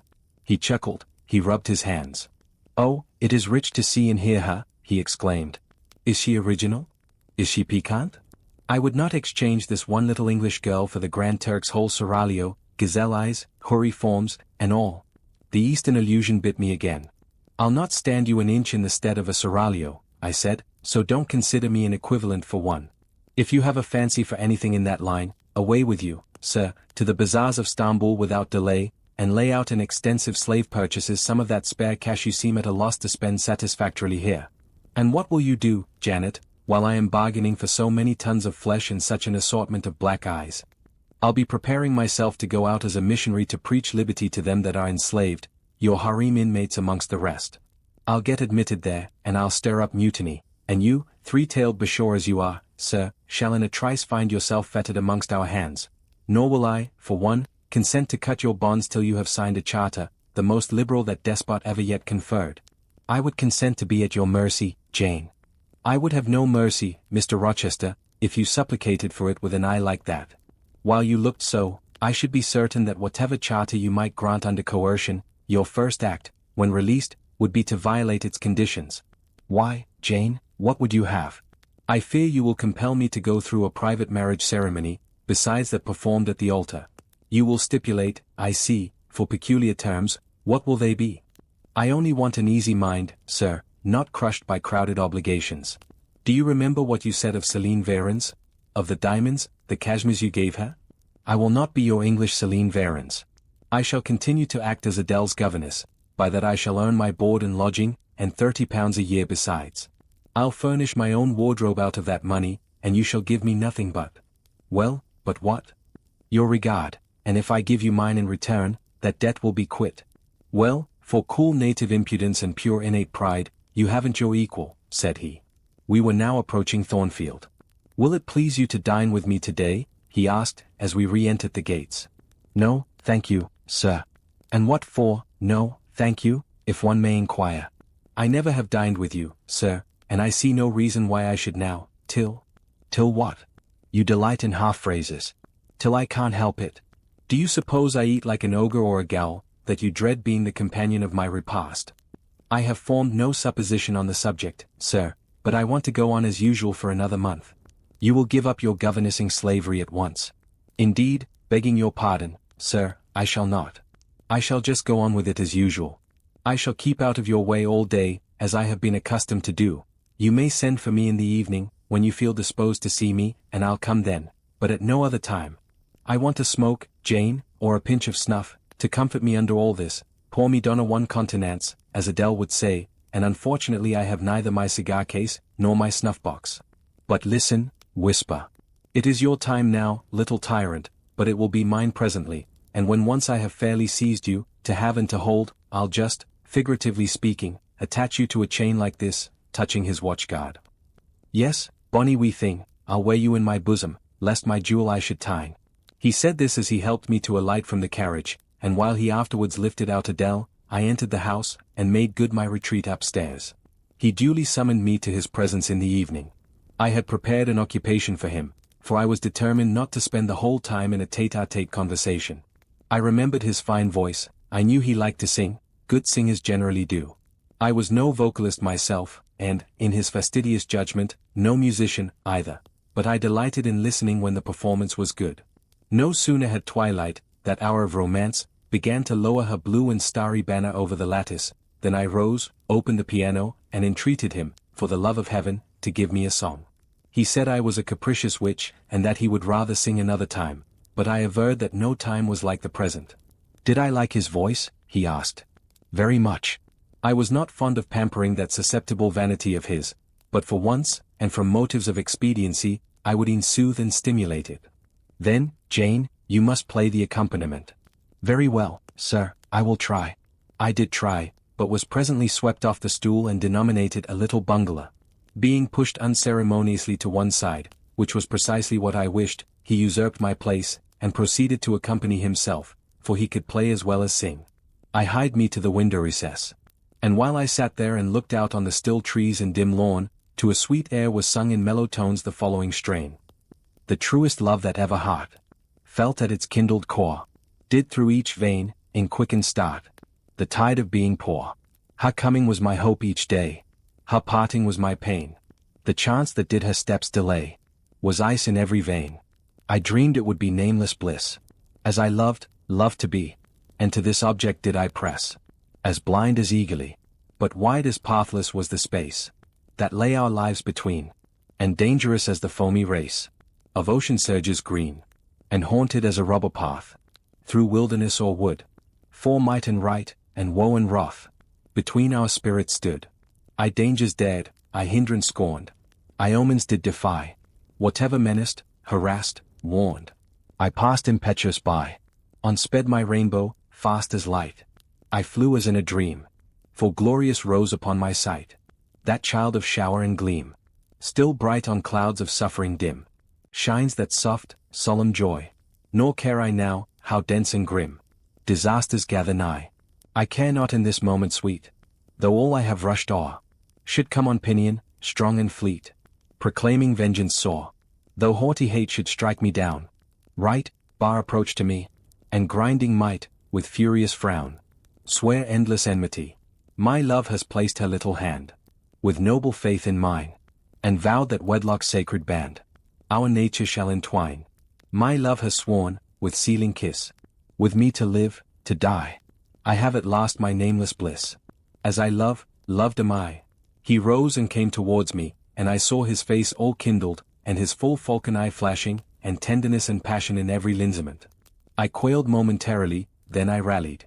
Soft scene, daring demonstration, I would not have, and I stood in peril of both. A weapon of defense must be prepared. I wetted my tongue. As he reached me, I asked with asperity, whom he was going to marry now. That was a strange question to be put by his darling Jane. Indeed. I considered it a very natural and necessary one. He had talked of his future wife dying with him. What did he mean by such a pagan idea? I had no intention of dying with him, he might depend on that. Oh, all he longed, all he prayed for, was that I might live with him. Death was not for such as I. Indeed it was. I had as good a right to die when my time came as he had, but I should bide that time, and not be hurried away in a suttee. Would I forgive him for the selfish idea, and prove my pardon by a reconciling kiss? No, I would rather be excused. Here I heard myself apostrophized as a hard little thing, and it was added, any other woman would have been melted to marrow at hearing such stanzas crooned in her praise. I assured him I was naturally hard, very flinty, and that he would often find me so, and that, moreover, I was determined to show him divers rugged points in my character before the ensuing 4 weeks elapsed. He should know fully what sort of a bargain he had made, while there was yet time to rescind it. Would I be quiet and talk rationally? I would be quiet if he liked, and as to talking rationally, I flattered myself I was doing that now. He fretted, pished, and pshawed. Very good, I thought, you may fume and fidget as you please, but this is the best plan to pursue with you, I am certain.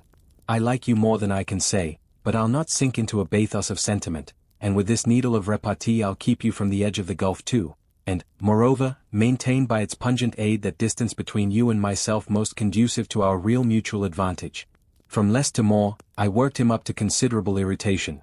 Then, after he had retired, in dudgeon, quite to the other end of the room, I got up, and saying, I wish you good night, sir, in my natural and wonted respectful manner, I slipped out by the side door and got away. The system thus entered on, I pursued during the whole season of probation, and with the best success. He was kept, to be sure, rather cross and crusty. But on the whole I could see he was excellently entertained, and that a lamb-like submission and turtle-dove sensibility, while fostering his despotism more, would have pleased his judgment, satisfied his common sense, and even suited his taste less. In other people's presence I was, as formerly, deferential and quiet, any other line of conduct being uncalled for. It was only in the evening conferences I thus thwarted and afflicted him. He continued to send for me punctually the moment the clock struck 7, though when I appeared before him now, he had no such honeyed terms as love and darling on his lips. The best words at my service were provoking puppet, malicious elf, sprite, changeling, and sea. 4 caresses, 2, I now got grimaces, for a pressure of the hand, a pinch on the arm, for a kiss on the cheek, a severe tweak of the ear. It was all right. At present I decidedly preferred these fierce favors to anything more tender. Mrs. Fairfax, I saw, approved me, her anxiety on my account vanished, therefore I was certain I did well. Meantime, Mr. Rochester affirmed I was wearing him to skin and bone, and threatened awful vengeance for my present conduct at some period fast coming. I laughed in my sleeve at his menaces. I can keep you in reasonable check now, I reflected, and I don't doubt to be able to do it hereafter. If one expedient loses its virtue, another must be devised. Yet after all my task was not an easy one. Often I would rather have pleased than teased him. My future husband was becoming to me my whole world, and more than the world, almost my hope of heaven. He stood between me and every thought of religion, as an eclipse intervenes between man and the broad sun. I could not, in those days, see God for his creature, of whom I had made an idol.